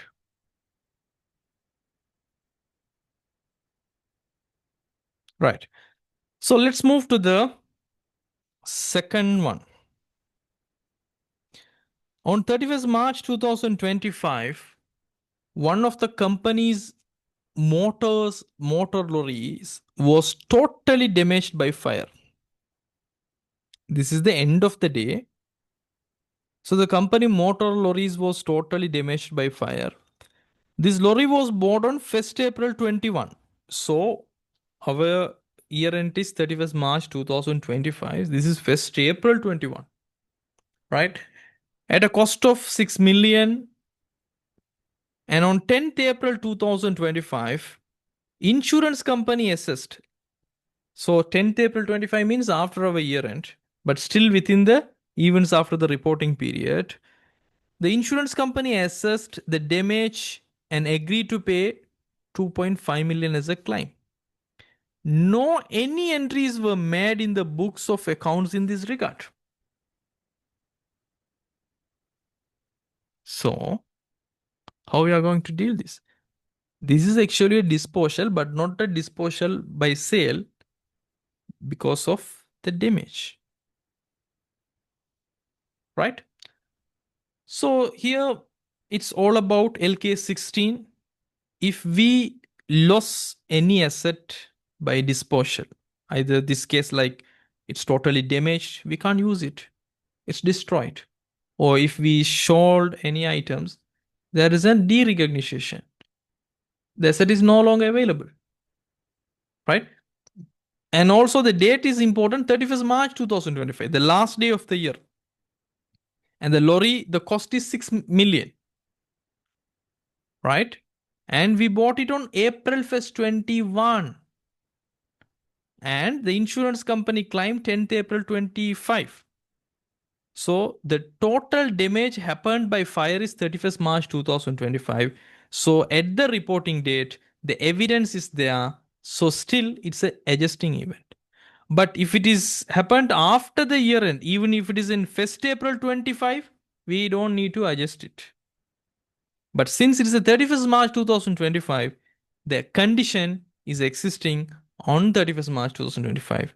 So we have to adjust it. Even the insurance company, they have agreed to pay 2.5 million on 10th April. Still, it's an adjusting event in 31st March 2025. Right? And LK 16 property plant and equipment, my dears, it says the carrying amount of an item of PPE should be recognized on disposal. Why? Because there is no future economic benefits are expected. We cannot expect any future economic benefits in totally damaged assets. No, we can't expect anything. No, right? That's what it says. Please de-recognize. Please remove that from your cost account. Please remove that accumulated depreciation in your accumulated depreciation accounts. We no longer have that asset, so we don't need to keep that numbers. Right? So removing the asset from your books completely, both its cost and its accumulated depreciation. The lorry is gone. So a damaged or burnt lorry, it's not going to bring you any future benefit. Right? So now how we are going to do this calculation and things. First, from this disposal, you have to make a calculation whether is there any accounting disposal gain or loss because of this damage and insurance claims. And after that, this is on 31st March 2025 means this particular year from 1st April 24 to 31st March 2025, you are fully used. So the full annual depreciation is applicable here. So correctly, we have to show the movement in our property plant and equipment. It's under the property plant and equipment. So we will work on our working 6 here. The working 6 is our disposal of It's a motor lorry, right? It's a motor lorry. Gain or loss. Usually, my dears, in gain or loss calculations, we will use this template. How much the sales proceeds, right? We are receiving sales proceed in the sense the money we are receiving from the person who is taking our assets, right? The sales receipts, the cash amount we are receiving, and we will take away the carrying value, right? I simply call it CV, carrying value of the asset. Carrying value means from the cost of that asset, we will take away the accumulated depreciation till the disposal date, and we will compare both these accounts. If the sales proceed is higher than the accounting worth of the product or the asset, so then we having the gain, or otherwise loss, right? So in this case, there is no sales proceed. Why? Because you are not selling, it's damaged by an accident, but you have an insurance. So the sales proceed replaced for insurance. So this is insurance proceeds. Anyhow, you are receiving money, no? So insurance proceeds. So how much the insurance companies agree to provide? 2.5 million. So you put that number. It's 2.5 million. Now you have to find out the cost and accumulated depreciation. The cost, you, as I remember, I think 6 million, right? Yes, it's 6 million. So you purchase this asset for 6 million, and you have to find out the accumulated depreciation. How to find out the accumulated depreciation of this asset? You know, we purchased this asset on 1st April 21. Okay, 1st April 21. So 21 to 22 period, April to 31st March, fully we are using that one, right? So this asset is with us for the 21 to 22 period, and 22 to 23 period, 23 to 24 period. We are doing the accounts now for the 24 to 25 period. Since it is sold on 31st March 2025, it is fully applicable for 24-25 period. So motor lorry, it's a category of motor vehicle, and you can see here the motor vehicles are depreciated for a 4 years period of time, right? Property, plant, and equipments are to be depreciated on the straight line basis at cost, right? So if you take the cost, right, the cost is 6 million, and the applicable year is 4 years. In that case, 6 million divided by 4, 1.5 million, and straight line basis, we are going to have the same amount of depreciation. That's what we call it a straight line basis. So full 4 years you have used, right? So this is a fully depreciated assets. So this is the accumulated depreciation asset 31st March 2025. This is a fully depreciated asset. So the accumulated depreciation number is 6 million. So the carrying value, the accounting worth is zero for this asset. You have used this asset fully and it got damaged fully. So the entire 2.5 million is going to be your gain. No? So the gain on this disposal, the entire amount you are receiving is the gain. So gain on disposal, it's an other income. So you have to show under the other income notes, right? The note 1 other income. Is there any other income? It is already available in the TB. Stated return revaluation, income tax paid. No, there is no any other income. So this is the first other income. Gain on disposal of motor lorry. We have an accounting gain that is 2.5 million. Got it? Now, we have to show this movement, right? This is a still a property plant and equipment. So it should involve with our PPE movement. So there is a disposal, right? We don't know the opening balance and closing balance. So during the year, we have disposed 6 million worth of the asset. So 6 million worth of motor lorry should be deducted from the opening balance. It should be there, no? Right? As well as we have to remove the accumulated depreciation for that particular disposed assets. So the disposal motor vehicle, that accumulated depreciation is, we have already calculated, that is 6 million at the disposal date. Right? So if any asset disposed, we have to remove the cost. Right? We have to remove the accumulated depreciation. So the cost of the asset is 6 million. Right? We have removed that. And the accumulated depreciation at that date of disposal is 6 million. We have removed that. That's two things we have to do, like revaluation. Right? Got it?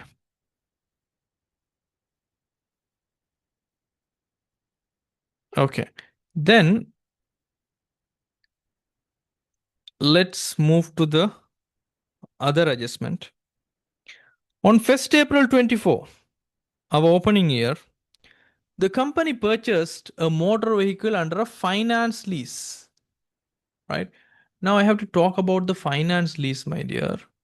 What does it mean by finance lease first? Finance lease, any lease, it will create right of use asset. First, finance lease means you are buying some asset, some, leasing asset, like with a borrowing money. The very important one is, at the end of the period, you will get the ownership. You are the owner of that, in this case, motor vehicle. Right? So in AAT, they are not going to test you much, but in your CS studies and ACC studies, this is an important point, my dears. For the finance lease, you have to always use the useful lifetime, right? Useful life of the asset. Even though, let's say, for example, in this lease term, it is just 4 years period of time. But let's say, for example, the useful life of the asset is 10 years. You have to use the 10 years, not the lease period, for the finance leasing asset. The reason is so simple. At the end of the leasing period, this is your asset. You are still going to have the right and the legal right also. So for the finance lease, you have to use the useful life of the asset.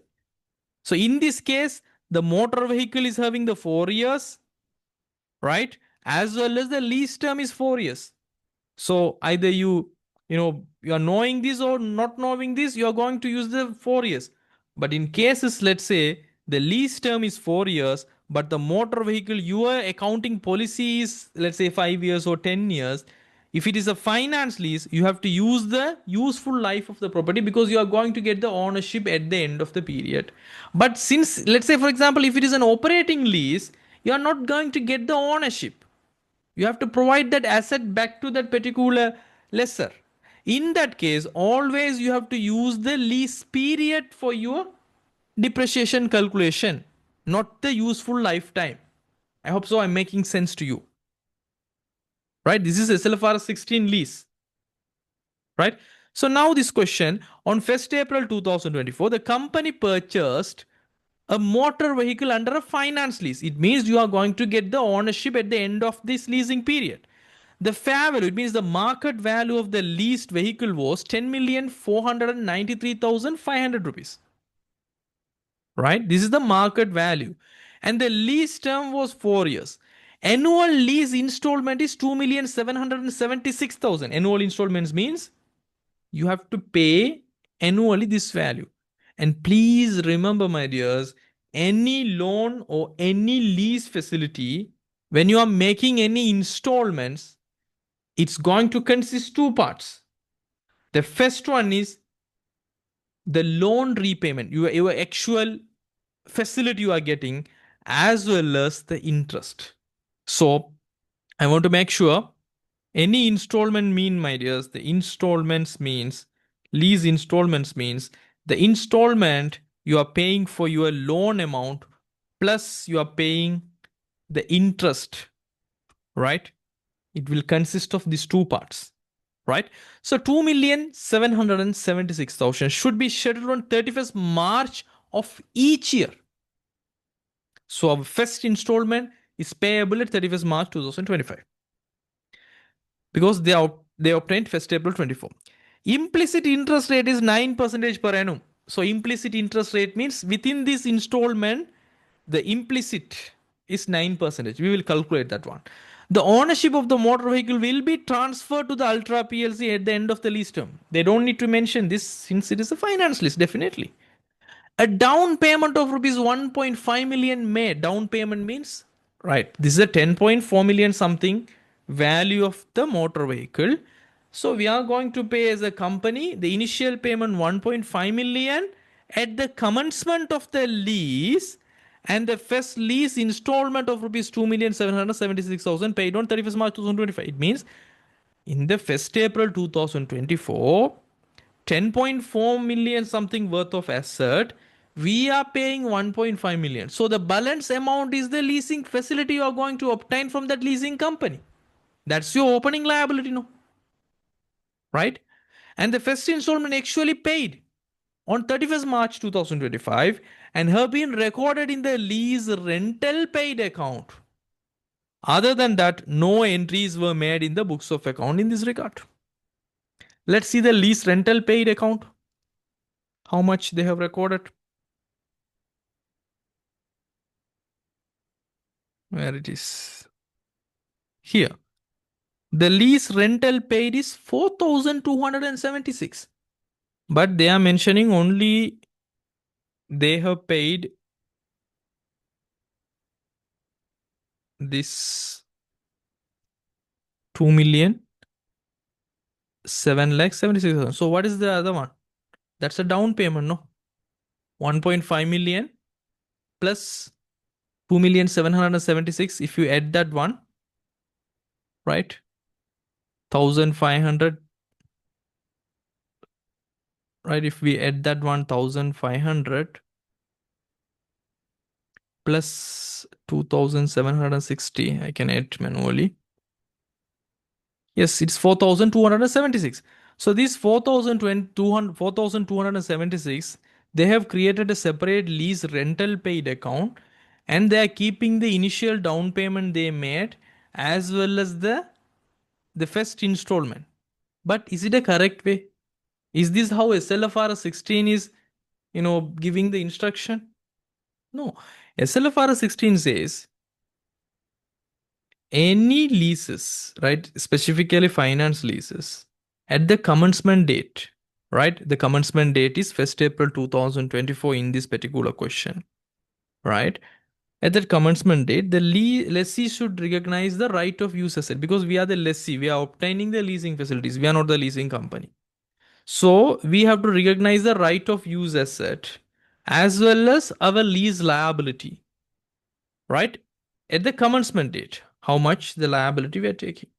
And the liability will grow, how much we have to pay as an interest. And it will shrinks with each installments we are paying. As well as, once we recognize the right of use asset, we have to depreciate as usual assets over its useful life if it is a finance lease. Right? If it is operating lease just for the lease period. That's it. Now, how we are going to deal these things practically? Always, always, always, please remember and put your mind. Whenever you are seeing a leasing adjustment, please do this. Okay. First, you have to prepare the table, leasing table. We call it as leasing table. Or sometimes, if you are a business mathematics student from myself, you encounter that amortization table. That's the same table here. So what we are going to do is we are going to prepare a lease amortization table or working, right? You can assume that as a working. So you can provide it here as a working 7 leasing, right?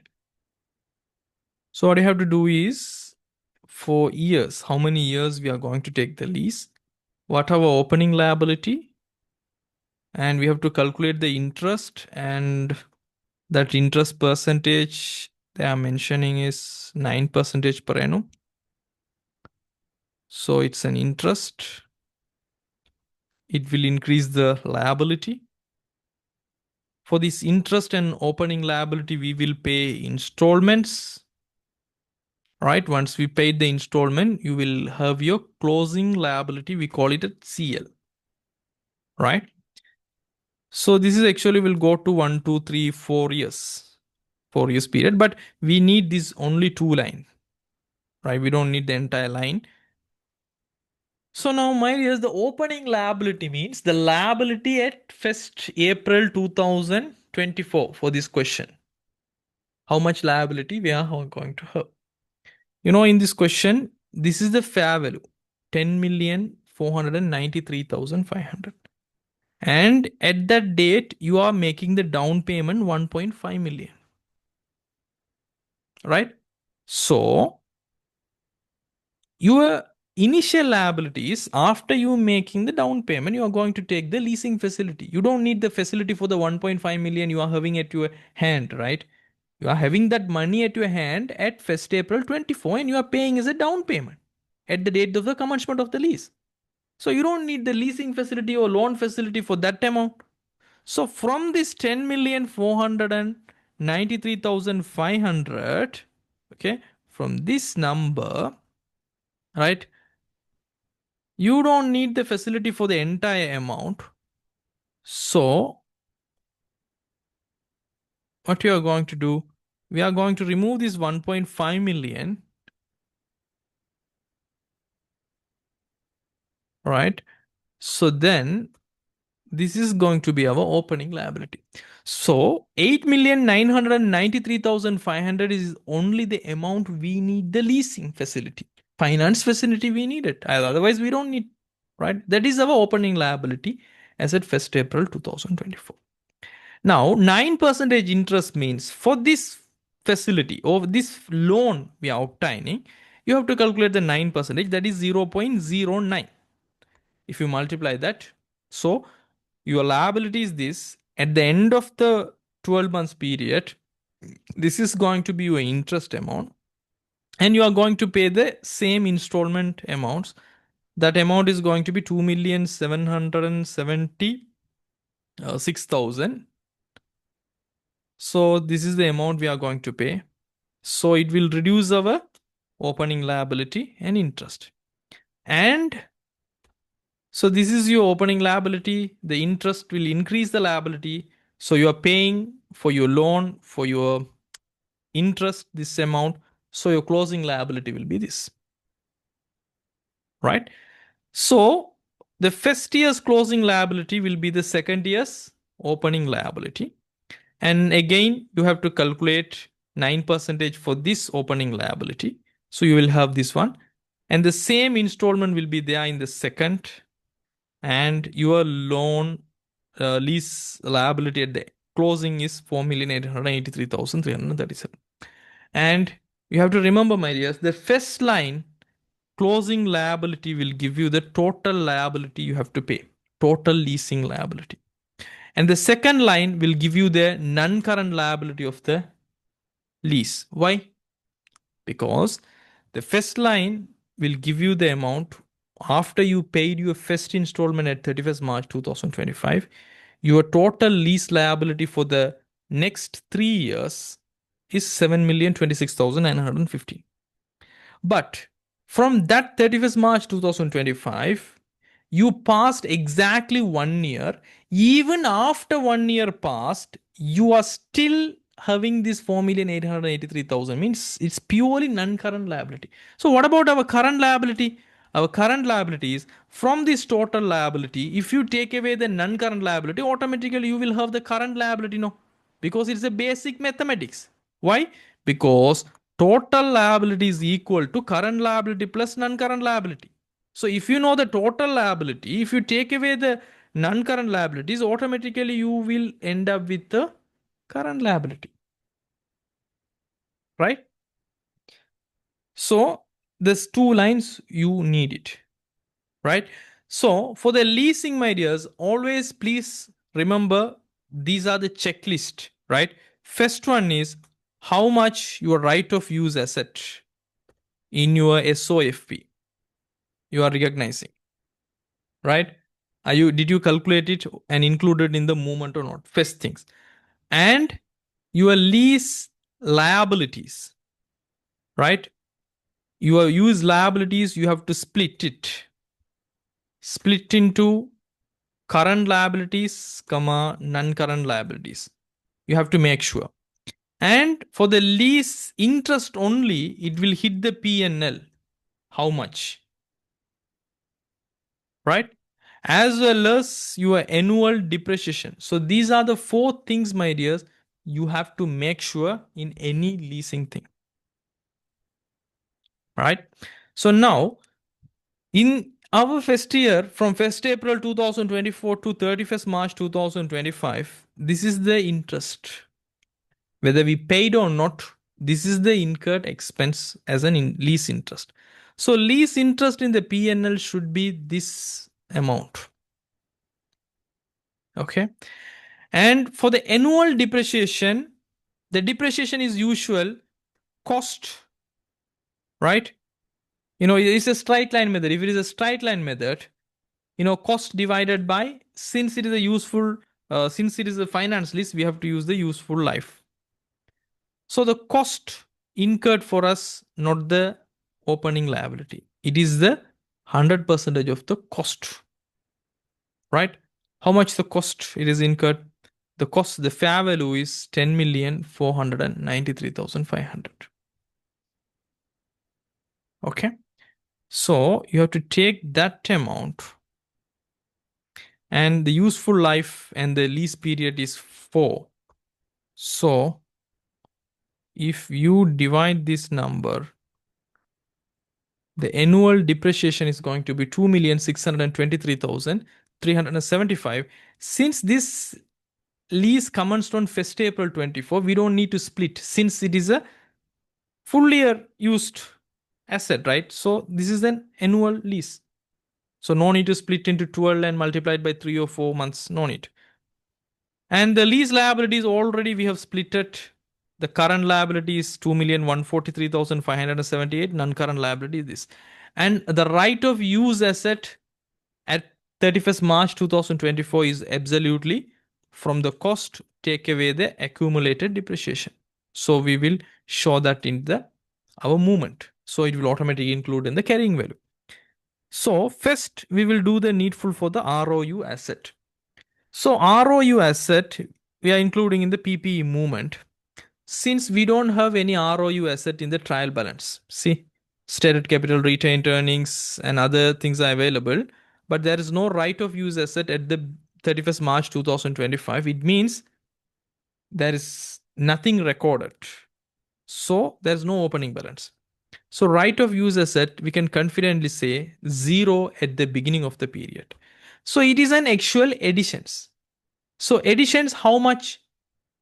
The fair value, because we are paying 1.5 million. That is also our asset cost. We are taking the finance facility for this 8.9,903,500. This is also our machine cost.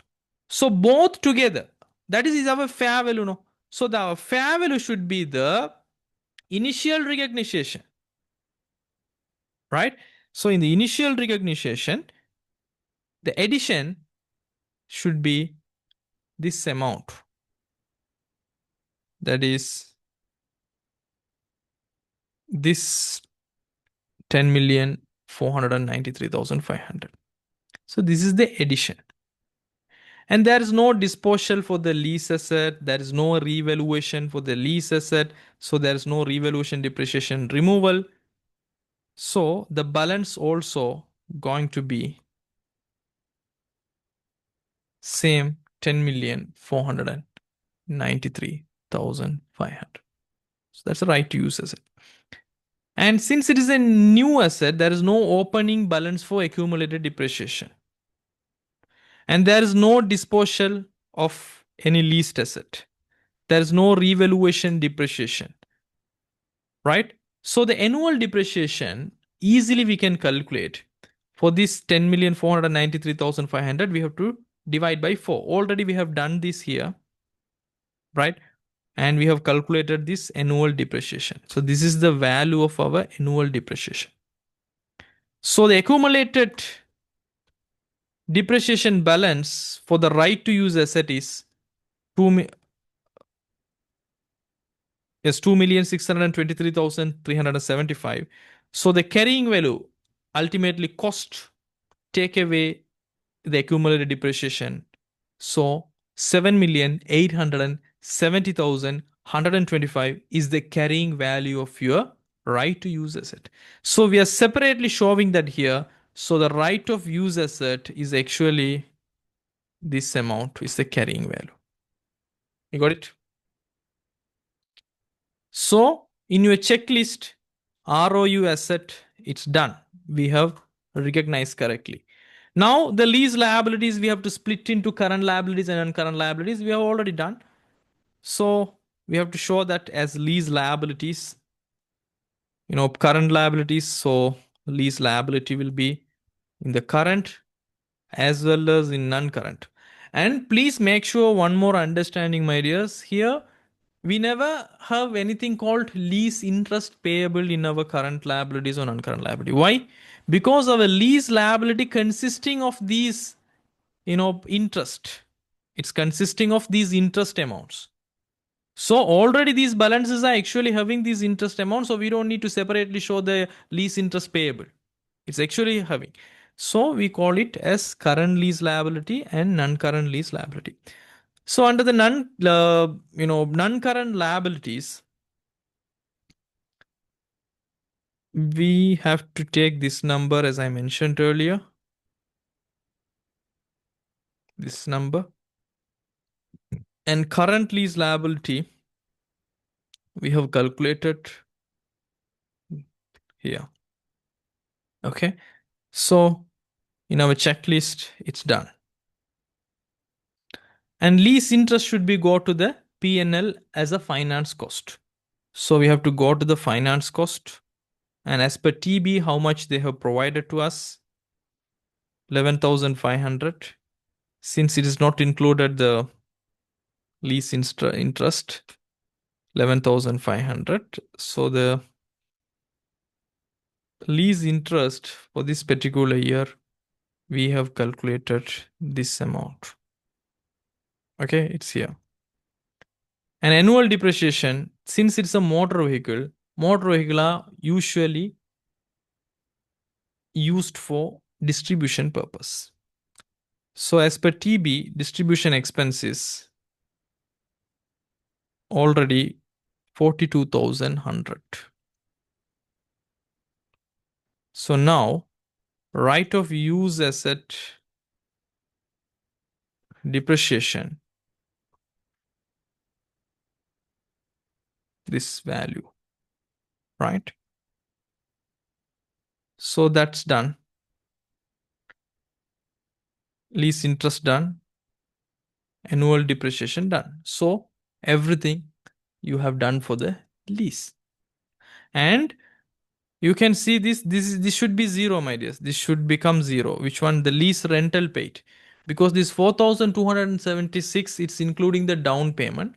Already we have considered, right? As well as the installment amount. Already we have separated. So this is ultimately become zero. We don't need to think. It's a temporary account. Right? Right, that's all about the leasing adjustment. So then let's move to the other one. During the year, one of the sorry, not that, this one, fourth one. The land was revalued during the financial year 21-22.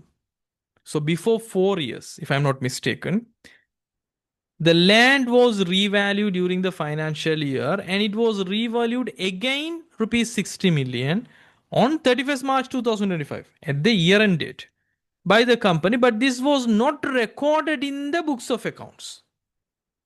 So it was revalued again. Again means so then already there is a revaluation happened into 21-22. So that's what there is a revaluation reserve now. So this revaluation reserve now it's confirmed this 3000 for the land revaluation. Already the revaluation happened. It created 3 million worth of revaluation gain. So they have recorded under the other comprehensive income this 3000, and now it is available under the revaluation reserve under the statement of changes in equity and in the statement of final. That's the snapshot at you know 31st March 2025. Now, how we are going to deal with this revaluation? Right. So if there is any revaluation, my dears, first you have to understand this is a second time revaluation. So second time revaluation, it can create a gain or loss again. A revaluation gain or loss can happen. So we have to calculate it to get the idea whether it made some, loss or any gain. So we have to provide a working. So let me provide a working number 8, right? So working 8 actually for revaluation of land.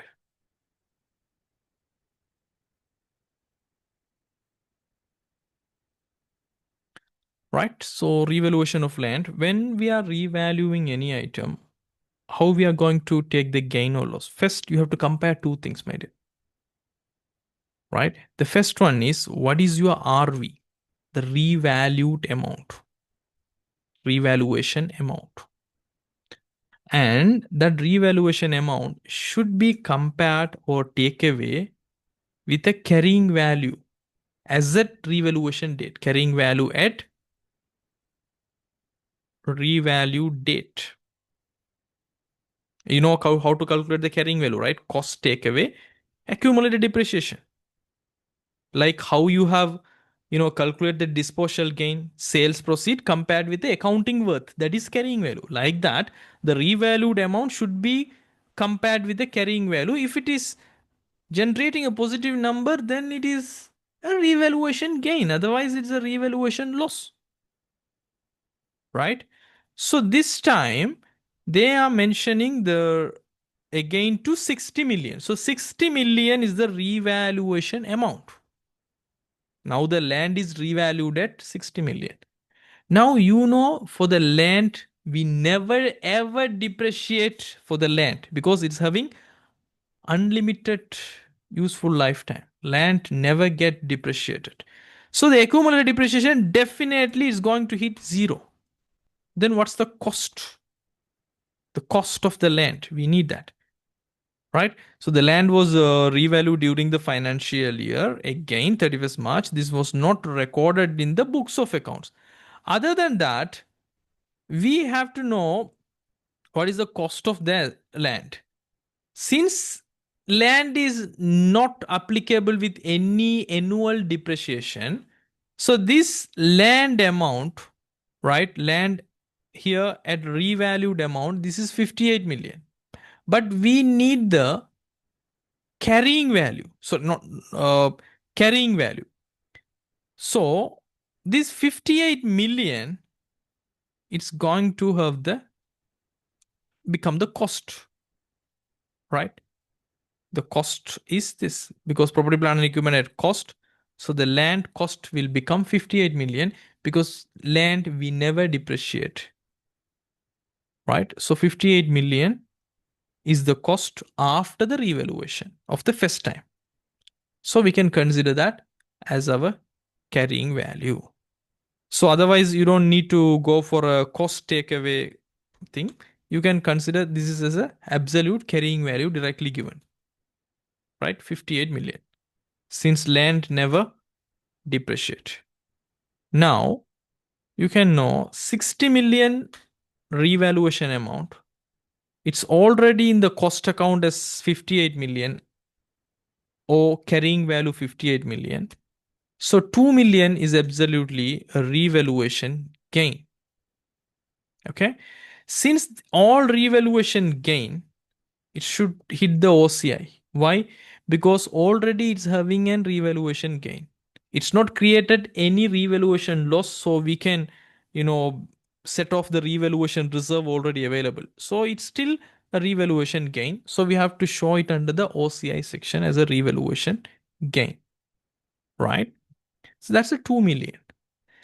And also, any revaluation or disposal should increase first. If it is a revaluation, there is a gain, so it should increase the asset cost account numbers.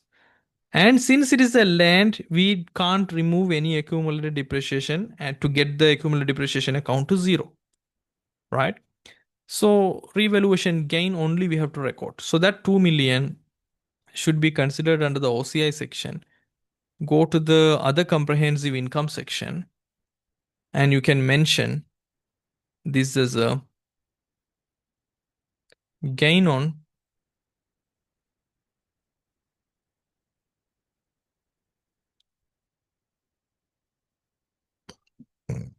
revaluation. Gain on, or you can see revaluation surplus, whatever the word, revaluation gain or surplus, whatever the word you can use it, no issues. It is actually 2 million. Okay. And this 2 million will be shifted to the revaluation reserves to the statement of changes in equity. I will show you how we will do that in later part. Right. So revaluation of land is done. Since land is a part of the property, plant and equipment, we should show the movement, how it is moving, the cost account. So now we will work on the land.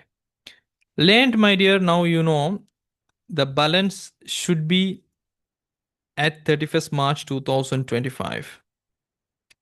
After revaluation, it should have the revalued amount, right? Any asset after revaluation at the date of the revaluation, it should have the revalued amount.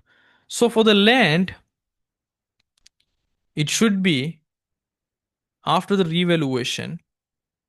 Already, at 31st March 2025, before this revaluation adjustment, right? Already before the revaluation adjustment, it is 58 million.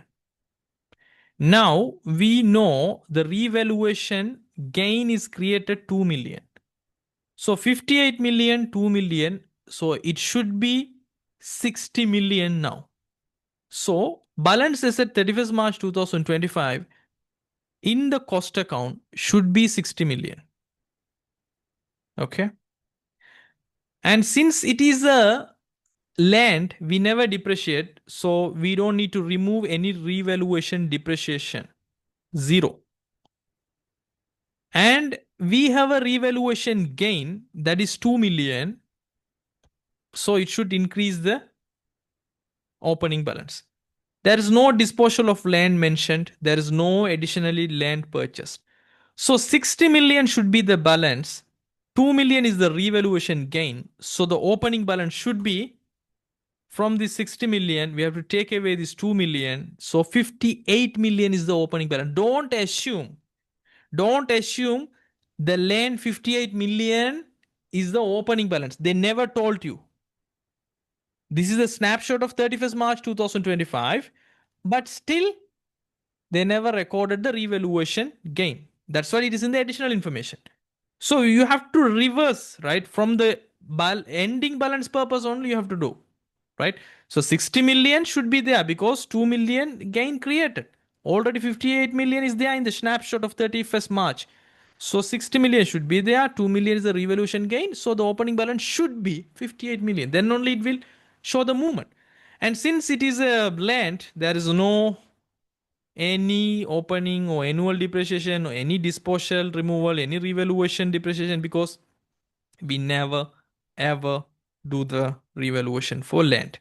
So the carrying value always the cost value for the land if there is no any additions or disposal, right? So 60 million is going to be the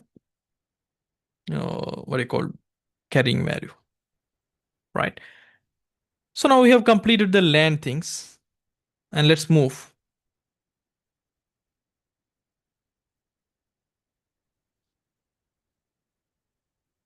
right? And property, plant, and equipments are to be depreciated on the straight line basis at a cost. The useful life of property, plant, and equipment is as follows. So this is the reminder.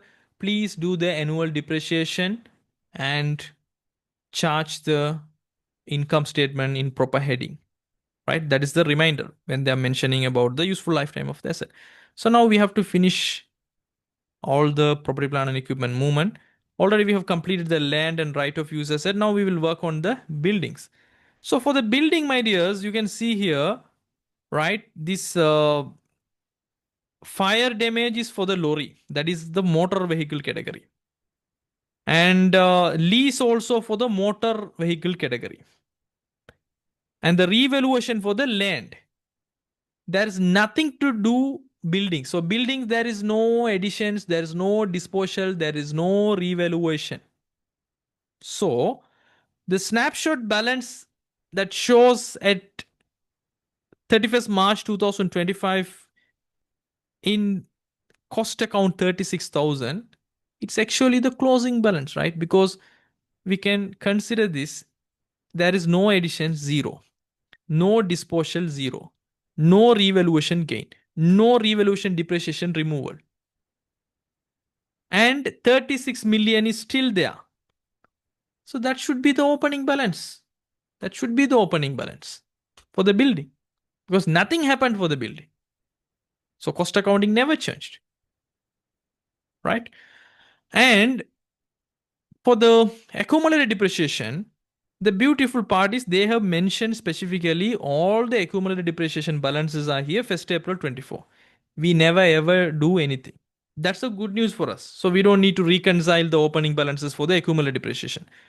So buildings 16,000, 100 percentage confidently you can take this as a opening balance, right? 16,000 in the sense 16 million. So we are not doing in rupees thousand terms. So 16 million is our opening balance for the building, accumulated depreciation. As well as since there is no disposal during the year for the building, no revaluation. So this 36 million from 1st April 2024 to 31st March 2025, right? It's a complete full year usage, right? So it deserves 1 year full depreciation. This 36 million worth of asset. And we know the buildings are depreciated for a 40 years period. You see, 40 periods. 40 years we are depreciating, right? So simply what we can do is to calculate the annual depreciation of buildings, 36 million we have used for 30 years since it is an cost amount, right? So if we divide for 40 years, it will give you the annual depreciation. So 900,000 simply your annual depreciation, right? So now we can calculate the buildings accumulated depreciation so far now. So simply from the cost 36 million, take away the accumulated depreciation 16.9 million, then 19 million 100,000 is your carrying value for the building.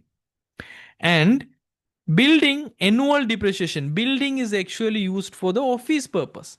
So this depreciation should go under the administrative expense, right? So building depreciation under administrative expenses. Okay. As per TB, we have to take the number first. Administrative expenses 61,298 and 1,000. Here also we have to put another 000 as per TB. Now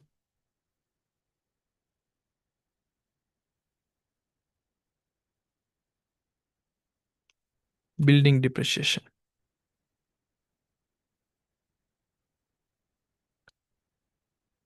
So the building depreciation is this 900,000. So correctly we have classified that. Okay. Right. So everything is done for buildings. Let's consider for the motor vehicle now. For the motor vehicle, my dears, you can see there is a disposal we have recorded. So we have disposed the entire accumulated depreciation, right? And in the trial balance, motor vehicle is 18 million. So this 18 million actually before the disposal, okay? Before the 6 million disposal, this motor vehicle is there. Since we are using this right of use asset motor vehicle separate one, right? And also it's not available at 1st April 24, right? So now the balance should be, right? We can predict the closing balance, right? Already in the 31st March 2025 snapshot, they are showing 18 million motor vehicle. But this disposal is an additional information, so it's not adjusted. So this 6 million should be removed, right? So 12 million should be the motor vehicle cost account. And still 6 million is a disposed one, right? And there is no revaluation for motor vehicle. So there is no removal of revaluation depreciation. Now we can predict the opening balance. So 12 million plus 6 million. So it should be 18 million is the opening balance, right? You can assume this 18 million is the same as trial balance, but always it's not the correct way. Always don't assume this is an opening balance until they mention the date, right? So you have to go in reverse way. So there is no additions also in the motor vehicles since only the lease, right? So the accumulated depreciation, they specifically gave you the motor vehicles 1st April 24 accumulated depreciation. So confidently you can use it as an opening balance. So 9 million and 6 million is a disposal. There is no revaluation depreciation. Now you have to find out the annual depreciation. So how to calculate the annual depreciation of uh, motor vehicle? It's so simple. Because this 18 million, my dears, it consisting of 6 million disposal one also, right? Because already it is there, then only we can dispose now.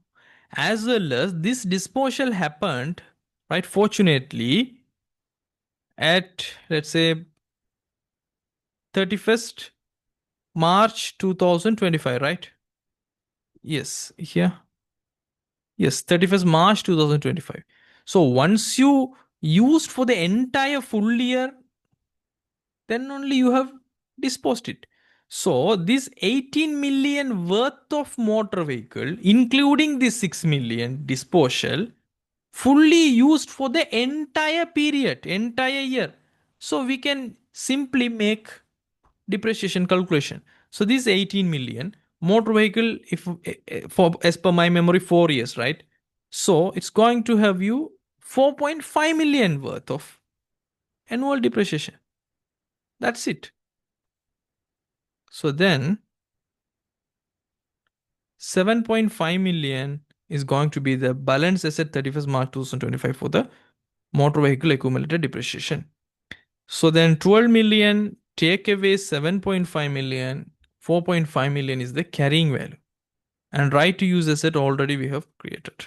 So now it's time to do the total, right? So the total for this row 112 million.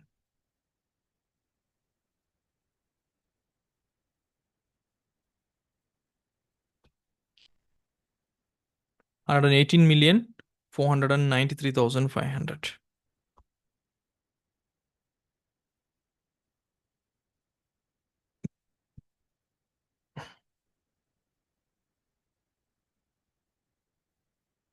Right? So the entire carrying amount from this 118 million, take away 27 million, 91,470,000. Since already, my dears, this right to use asset we have taken. Okay. Already we have taken this right to use asset carrying value 7.8 million and we have shown here. So from the total 91 million, if we remove this amount, this land, buildings, motor vehicle is only equal to 83.6 million. So we have to separately show that 83.6 million. 83.6 million as a PPE, 7.8 million as a right of use asset carrying amount. Right? So this is also in the note 4, so we can give that note 4 also. Okay. Right. So the only thing we have to remember and we have to provide is land, there is no annual depreciation. Building depreciation is already provided as administrative expense. Motor vehicle 4.5 million should be distribution expense because we use motor vehicles in a company to distribute our goods. We can assume 4.5 million should be under the distribution expense. So motor vehicle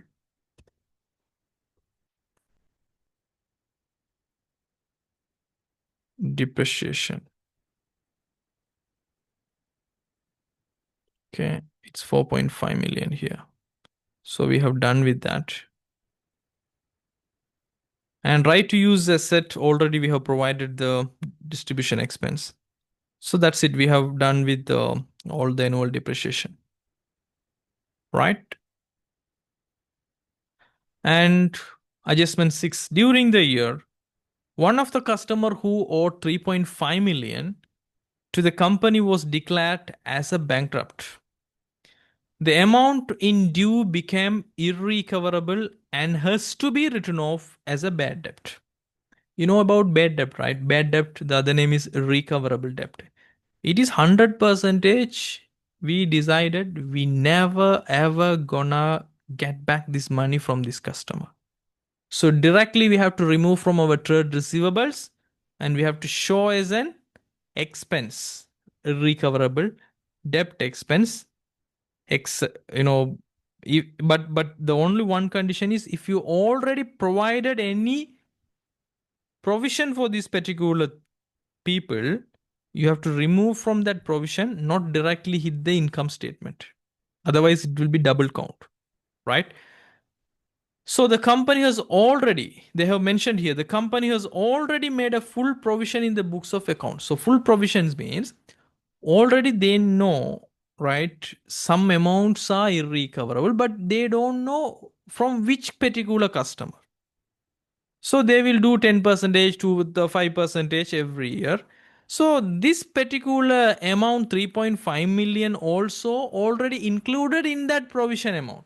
So already when we are making any provision, we are hitting the P&L, profit or loss statement, as an expense. And we are hitting the provision account and we are keeping that balance on the balance sheet. So already for this 3.5 million, including this 3.5 million, we already provided expenses. So now it is 100 percentage become an irrecoverable debt. So we don't need to again charge the income statement because already as per the prudence concept, we have already charged. We have reduced our profit. So now we have to debit the provision account, right? You have to debit the provision account, not the bad debt directly, right? And further, it was decided to maintain allowance for trade receivables at the 10% of the remaining trade receivables, right, as at 31st March 2025. This is a very important question, an easy question. Most of the time, these people are, not getting this properly, right? So you have to remember, my dears, SLFRS 9 is involving here because Even though it is an, trade receivables, it's actually a financial instrument. It should be carried about expected to be collected. The amount should be expected to be collected, right? So write-off and allowances are both are different things, right? Write-off is directly we are putting as a bad debt, we are considering. Allowance is like, a bucket. You are keeping that bucket and you are putting some money, right? And because you have a doubt, okay, we are going to lose this much of customers, right? But write-off is something, actually you are deciding and you are taking away from that bucket directly, right? So you will understand when I'm doing working. So let's do the workings now. Working number 9.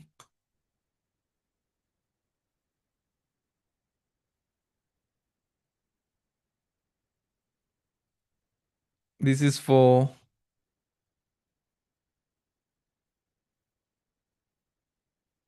third. What is that? Okay, allowance for trade payables. We can call it as allowance for not trade payable, trade receivables. Okay. Now, what you can do is first you have to work on as per trade payable. Okay, sorry, as per trial balance. How much is the trade receivable available? Here, trade receivable is 41 million. Okay. So we have to calculate two numbers for our financial statements. First one is what is the final trade receivables balance?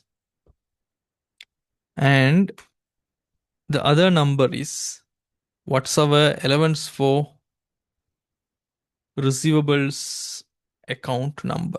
These numbers are very important because always trade receivable, let's say for example, as per trial balance, the trade receivable is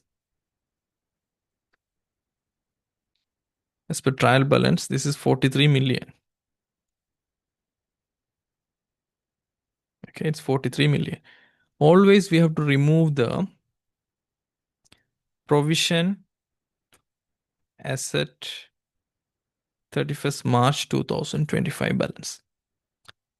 To calculate this provision, we must know how this provision account is working. Okay. And before this provision as at 31st March 2025, is there is any bad debt happened? Right? If it is a bad debt, we have to directly remove this from the trade receivable since we never ever gonna collect that money. That's what it is bad debt. Right? So any bad debt written off should be removed directly from the trade receivables. Right? That's what bad debt. If there is no provision made for that bad debt, is directly bad debt expense account debit and credit the trade receivables. If there is any provision made, provision account debit, still the trade receivables account credit. Right?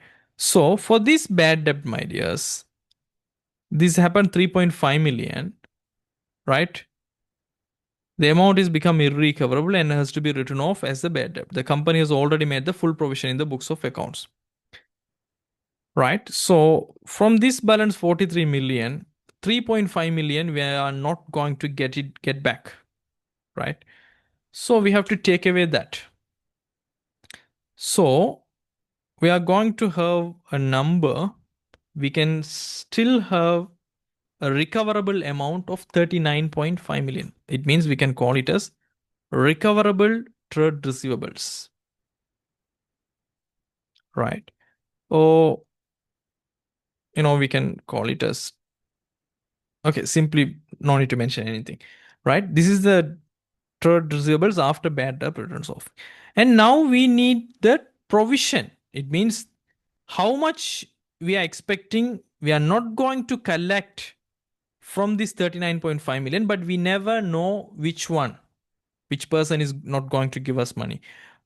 So that's the provision. So the question is says the company has already made a full provision in the books of accounts for this particular customer in the last financial year. Further, it was decided to maintain the allowance for trade receivables at 10% of the remaining trade receivables. So clearly they mention, even if they don't mention, you have to calculate the provision for this 39.5 million because already 100 percentage you know not gonna collect. That's what it's bad debt. But 39.5 million might be we can collect some amount or might not. So 10 percentage. So you have to provide for this amount only that 10 percentage. After the trade debt deducted only you have to provide the provision. So 39.5 million, 10 percentage in the sense 3,950,000. So now this is the amount actually you are confident that we are going to collect for our shareholders. Is it correct?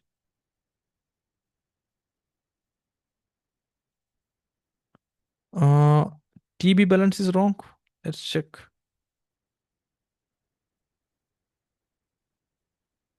Okay, 41,000. Okay, 41,000.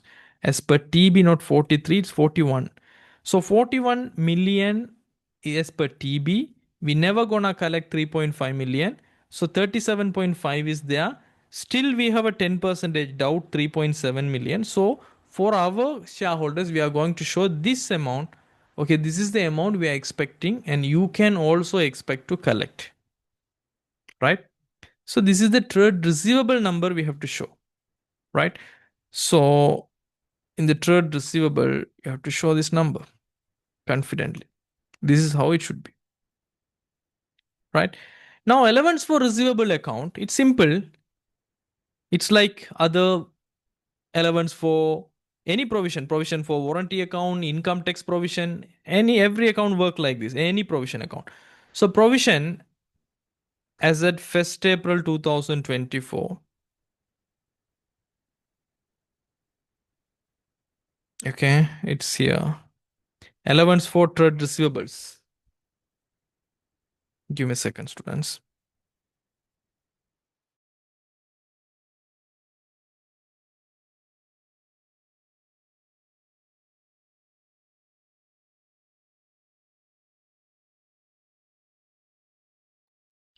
Right.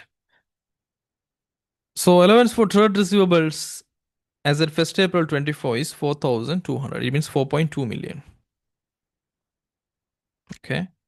This is the opening provision. It means in a bucket, you are having 4.2 million in the 1st April 2024. It means in the 31st March 24, you have a doubt after the bad debt and everything, 4.2 million. Right? Now, from this provision, the bad debts written off. Why we are taking from this provision balance? Because already in the last year, right? Already we have provided 4.2 million. So this is the balance. Why we are keeping this liability account? Because when it is something happen, we have to take away from these balances. And specifically the question said this particular bad debt 3.5 million already it is included in the provision. So we have to remove from the provision account, not directly in the bad debt expense. Right? So 3.5 million should be removed from this account. If it is a T account, it's a debit balance, debit account. Right? So now, actually, after the bad debts written off, the amount available in this provision bucket is 700,000. Right? It's only 700,000 available in the bucket. But for our current trade receivables, the balance to be as at 31st March 2025, we created, it should be 3,750,000 we have to keep. So from our bucket, 700,000 is only available. We have to increase it to 3,750,000. It means we have to increase our provision. So for increase our provision, it will go to the P&L as a allowance. So how much we have to increase to get this number? It should be 3,050,000. Right? So this is the amount should hit our P&L. That's what I said. The movement, right? The movement should go to the P&L. So you can imagine this allowance we are keeping as a bucket for our future bad debts, for our future, you know, you know, yeah, for the future bad debts we are keeping. So when it happen, we have to take away. But but actually, we should provide it already for that balance, the provisions, right? So 3,050,000 should be go to distribution expense since it is related to selling and everything is related to distribution. So under the distribution expense, we have to record this as a allowance for trade receivables, 3,050,000. But always we have to remove the final balance in the trade receivables. I hope so. More than the T account, it is better for understanding and remembering, right? Right. So now for this, we have identified the bad debt and we have correctly written off and correctly identified the trade receivables, right? And correctly identified how much the allowance for this allowance we are giving for this year. And the seventh one is income tax liability. Income tax liability is 6.1 million for the year of assessment 23-24 was paid during the year ended 31st March 2025, and the amount paid has been charged to the income tax paid account. That's a temporary account. The total income tax liability for the year of assessment 24-25 was estimated 10.5 million. Right? Already I have provided you the template how to do this without confusion. First, you have to take, right here in the provision of income tax account. Okay. Okay, note 3, sorry. Note 3, current year estimated text. So for this year, 24-25, how much we are estimating to pay to the Inland Revenue Department. So they are mentioning here the total income tax liability for the year of assessment 24-25 was estimated 10.5 million. So have that number here. Okay.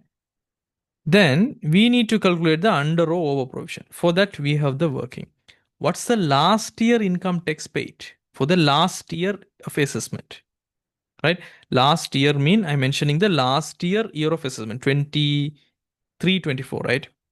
So income tax liability of 6.1 million for the year of assessment 23-24 was paid during the year ended 31st March 2025. They have clearly said, right? And the amount paid has been charged to the income tax paid account. So you see the income tax paid account, it's actually having 16,500. It means the amount we paid for this particular year of assessment and the previous year of assessment 6.1 million already there. So for the last year, for the final year, it should be the final quarter, January to March, right? It means January 2024 to March 2024 quarter, the income tax liability 6.1 million paid during the year. So we have paid after the other three installment for the last years, we have done it the final payment, the last year income tax paid, right? The final payment, it was 6.1 million. So 6,100, right? So 6.1 million last year income tax paid. And what is the last year provision? Why we are considering the last year provision? Because this is the final balance we are paying for the Inland Revenue Department for the previous year of assessment. Same time, if we pay any cash in the previous year of assessment, we already deducted in the provision accounts, right? Like, like bad debt is happening, we are removing from the provision, no? Like that, if we have made, if we made any cash payments in the last year, we have already removed. So the last year closing balance or the opening provision is the final quarter balance we have to pay to the Inland Revenue Department. So that is actually here the income tax payable 1st April 24. It means the last year after the all payments made from the last year for the last year in the last accounting period, 6.1 million we have decided, okay, it will be the last quarter amount. And the amount is same as the last year liability we heard. So there is no under provision or no any over provision. 100% the income tax paid amount and we estimate is correct in this case. So the under provision is 0, over provision is 0.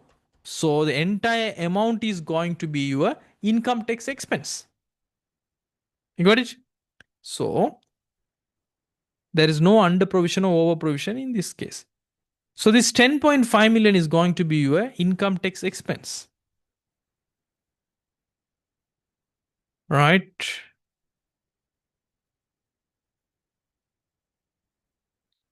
This one. And as I mentioned earlier, now the provision of income tax account, the balance 6.1 million last year provision. This is going to be the opening balance. And current year income tax, we are providing this one. Okay, 10.5 million.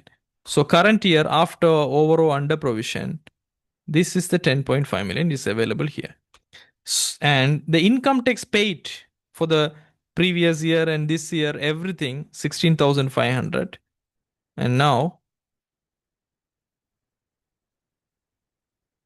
so if we remove that, so our provision account balance is going to be this 100,000. What does it mean?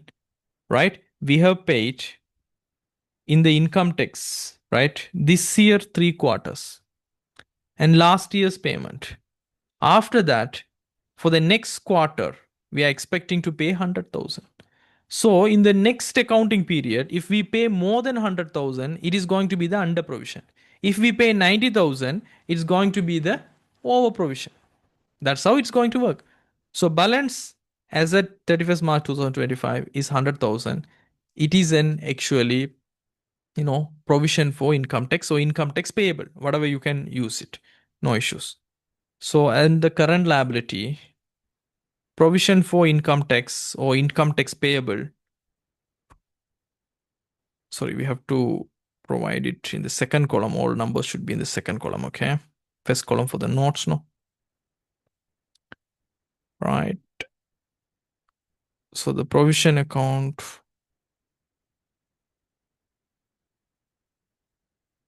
Okay, 100,000. Got it?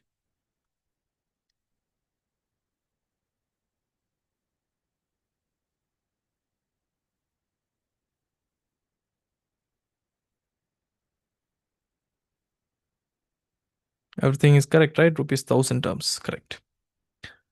Right, this is how you have to deal with the income tax questions. It's so easy if you follow my method. And prepayments account include rent payment made for the entire calendar year. So here the very important word is, my dear, it's mentioning calendar year. Calendar year means it's not April to March. Calendar year is always January to December. Okay. So the prepayments, the rent payment made for entire calendar year means from January 2025 to December 2025 period. So the prepayments, where it is, okay, it's here, prepayments. 2.5 million. So that is 2.4 million. It's actually for the 12 months period of 2025, that is starting from January to December. But for our accounting period, that's applicable only 3 months, January, February, March of 2025. So the rent expense, right? That's an administrative expense, should be for that 3 month only, right? So this rent expense, 24, how much? The lease rent, not lease rental, prepayment, right? Prepayment 2,400, so 2.4 million. So this 2.4 million paid for 12 months. So we have to divide by 12 months. So it will give you the 3 months period, and you have to multiply it by the 3 months, right? So 2.4 million divided by 12 multiplied by 3, that is 600,000, right? That's only applicable for this year. So other 9 months period, it's a prepayment. Prepayment is an asset. Prepaid rent under the current asset, you can show as a prepaid rent. It is directly, from 2.4 million.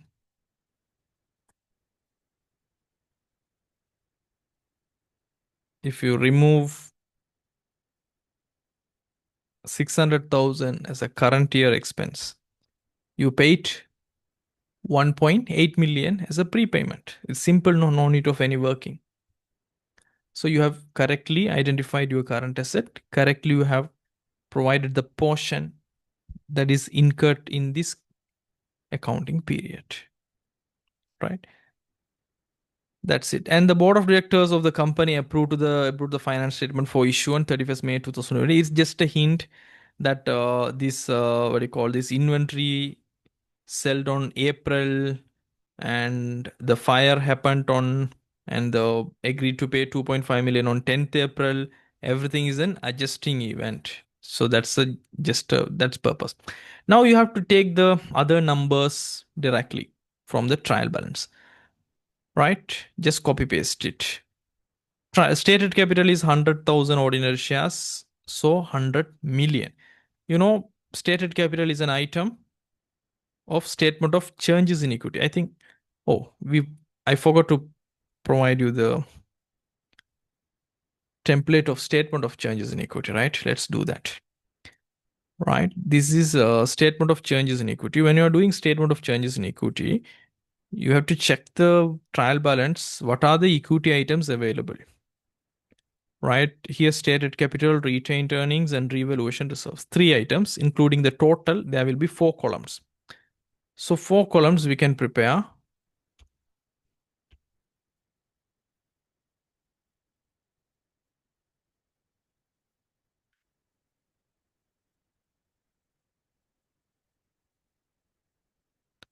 So you can mention the heading as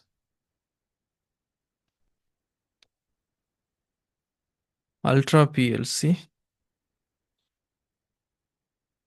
Statement of changes in equity.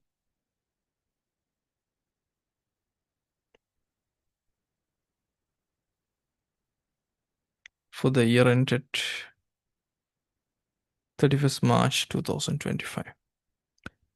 Here, what happened to our stated capital balances? It's like a movement, right? As well as our retained earnings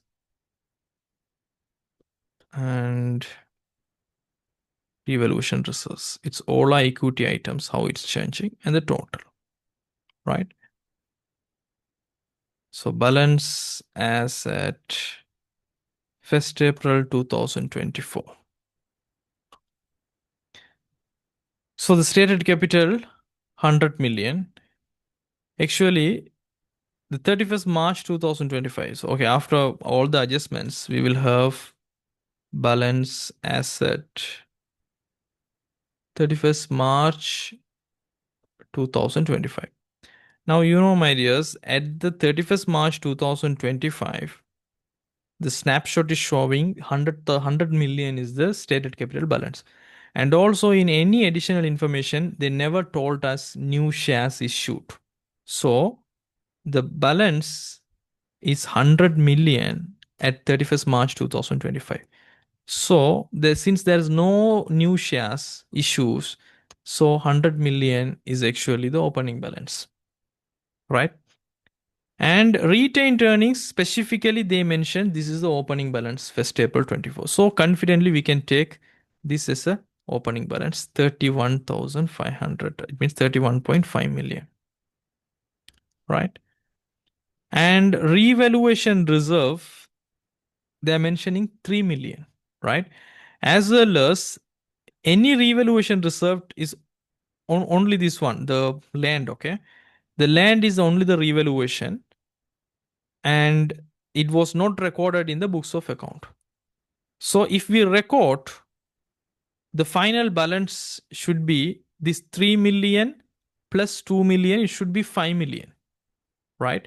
So 5 million should be our revaluation reserve final balance, right? And there is a revaluation reserve happened. That revaluation reserve is actually it will be in the total comprehensive income. In the total comprehensive income, there's a profit section as well as there is a revaluation reserve section, OCI section. So in the total comprehensive income, it's having other comprehensive income. Under that, we have revaluation gain. So this revaluation gain, out of the total we are going to arrive, 2 million is for this, right? So 2 million is going to for this. So 5 million should be the final balance. 2 million is the revaluation gain. So it should be 5 million, take away 2 million, 3 million should be the revaluation reserve opening balance. So our opening equity should be this much, right? Even if you get these numbers as opening balance, that's fine. But this is how you have to think correct way. Sometimes they can trap you, right? And now we will move to the other balances. So stated capital is okay, retained earnings okay, revaluation reserves 3,000. Why I'm going from the reverse way? Because they never mentioned the 1st April 24 here. So we can't assume this is the opening balance. And property, plant and equipment, we have done the land at revalued amount, building, motor vehicle, everything has taken, adjusted. Accumulated depreciation, building, motor vehicles, lease rental paid, we have taken everything correctly. Inventory, we have adjusted. Trade receivables, we have done. We have to take this trade payables, 45,890. So trade payable is a current liability. Here, the amount is this one.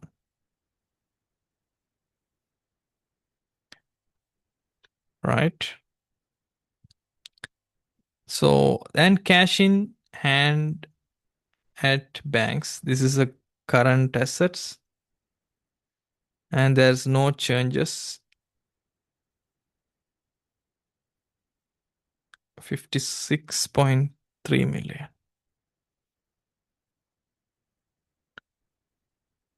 Allowance for trade receivables we have taken, adjusted, income tax paid, taken, adjusted. Okay, cost of sales.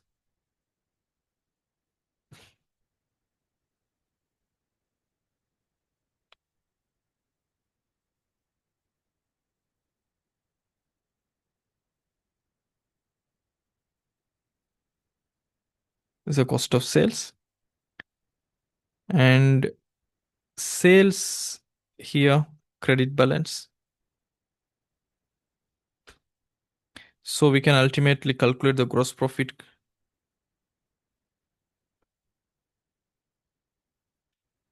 Right.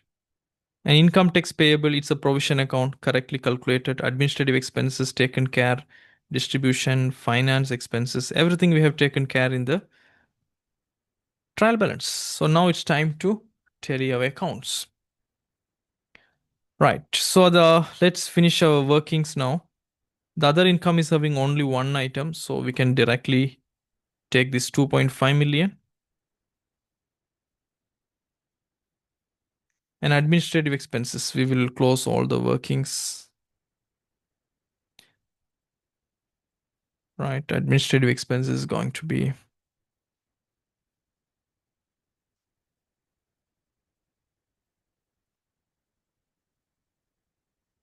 62,798.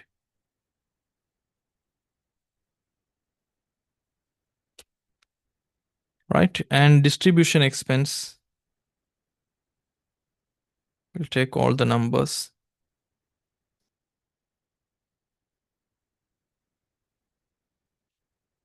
52, 273, 375.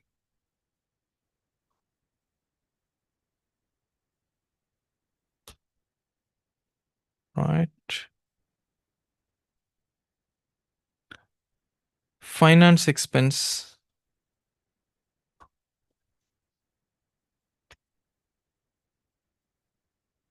12,309,415.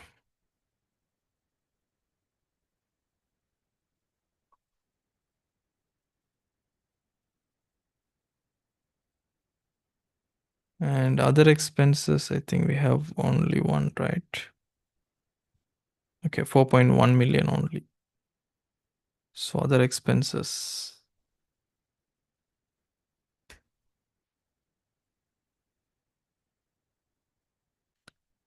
Right. So now we can calculate our profit before tax.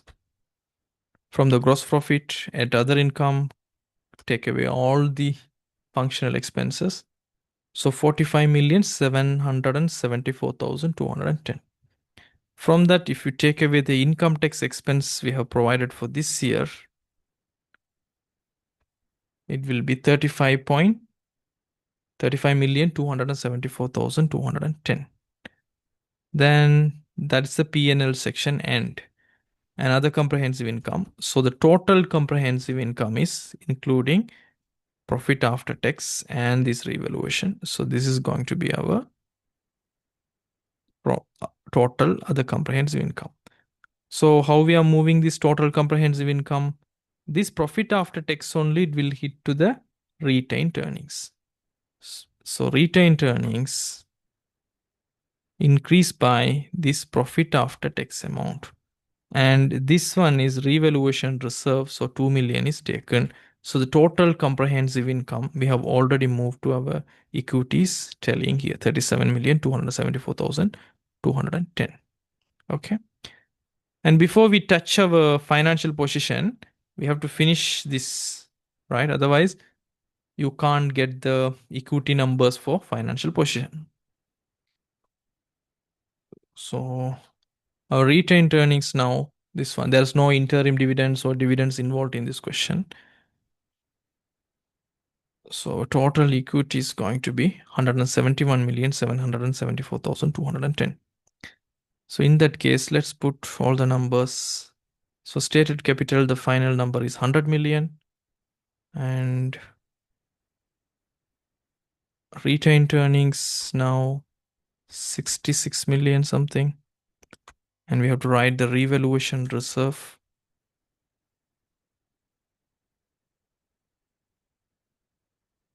5 million. Right? That's it, right? Okay. Now let's see our numbers are actually correct or not.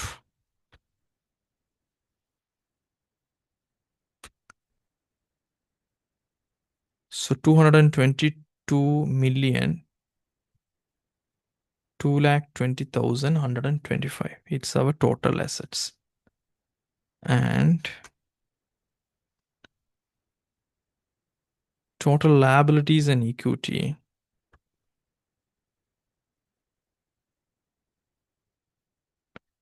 should be all these numbers.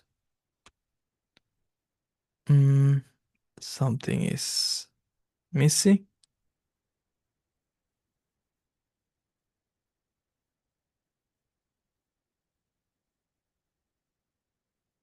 Is it prepaid rent? Prepaid rent. Prepaid rent.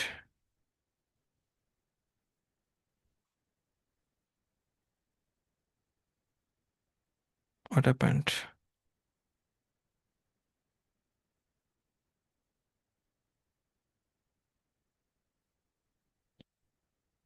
Rent expenses 2.4 million. So from 2.4 million,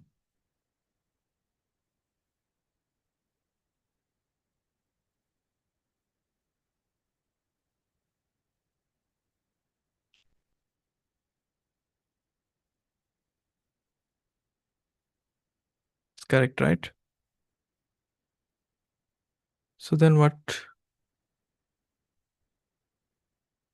Students, anything we are missing?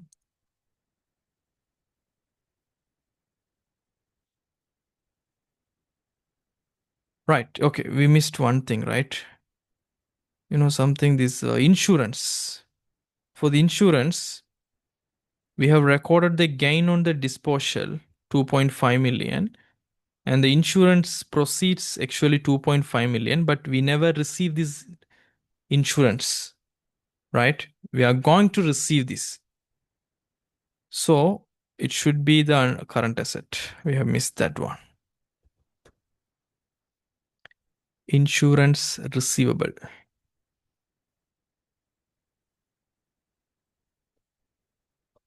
Okay, that's 2.5 million.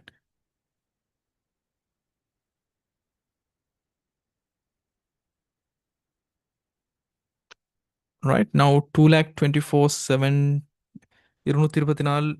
224 72125 224 721.5. Correct, right? Now it's telling just only one thing we missed. Right. So I hope so you understood everything, right? Is there any questions from all of you? Anyone? Students, it seems like very heavy work, but you have to practice it. That's company accounting. You have to do questions, you have to speed up yourselves, right? You have to practice that's what I can tell you. If you practice and practice and practice, and you will do it in a speedy manner, right? There's no shortcut. If you do 10 years papers, definitely I say you will earn full marks, because again and again they are going to test you these things.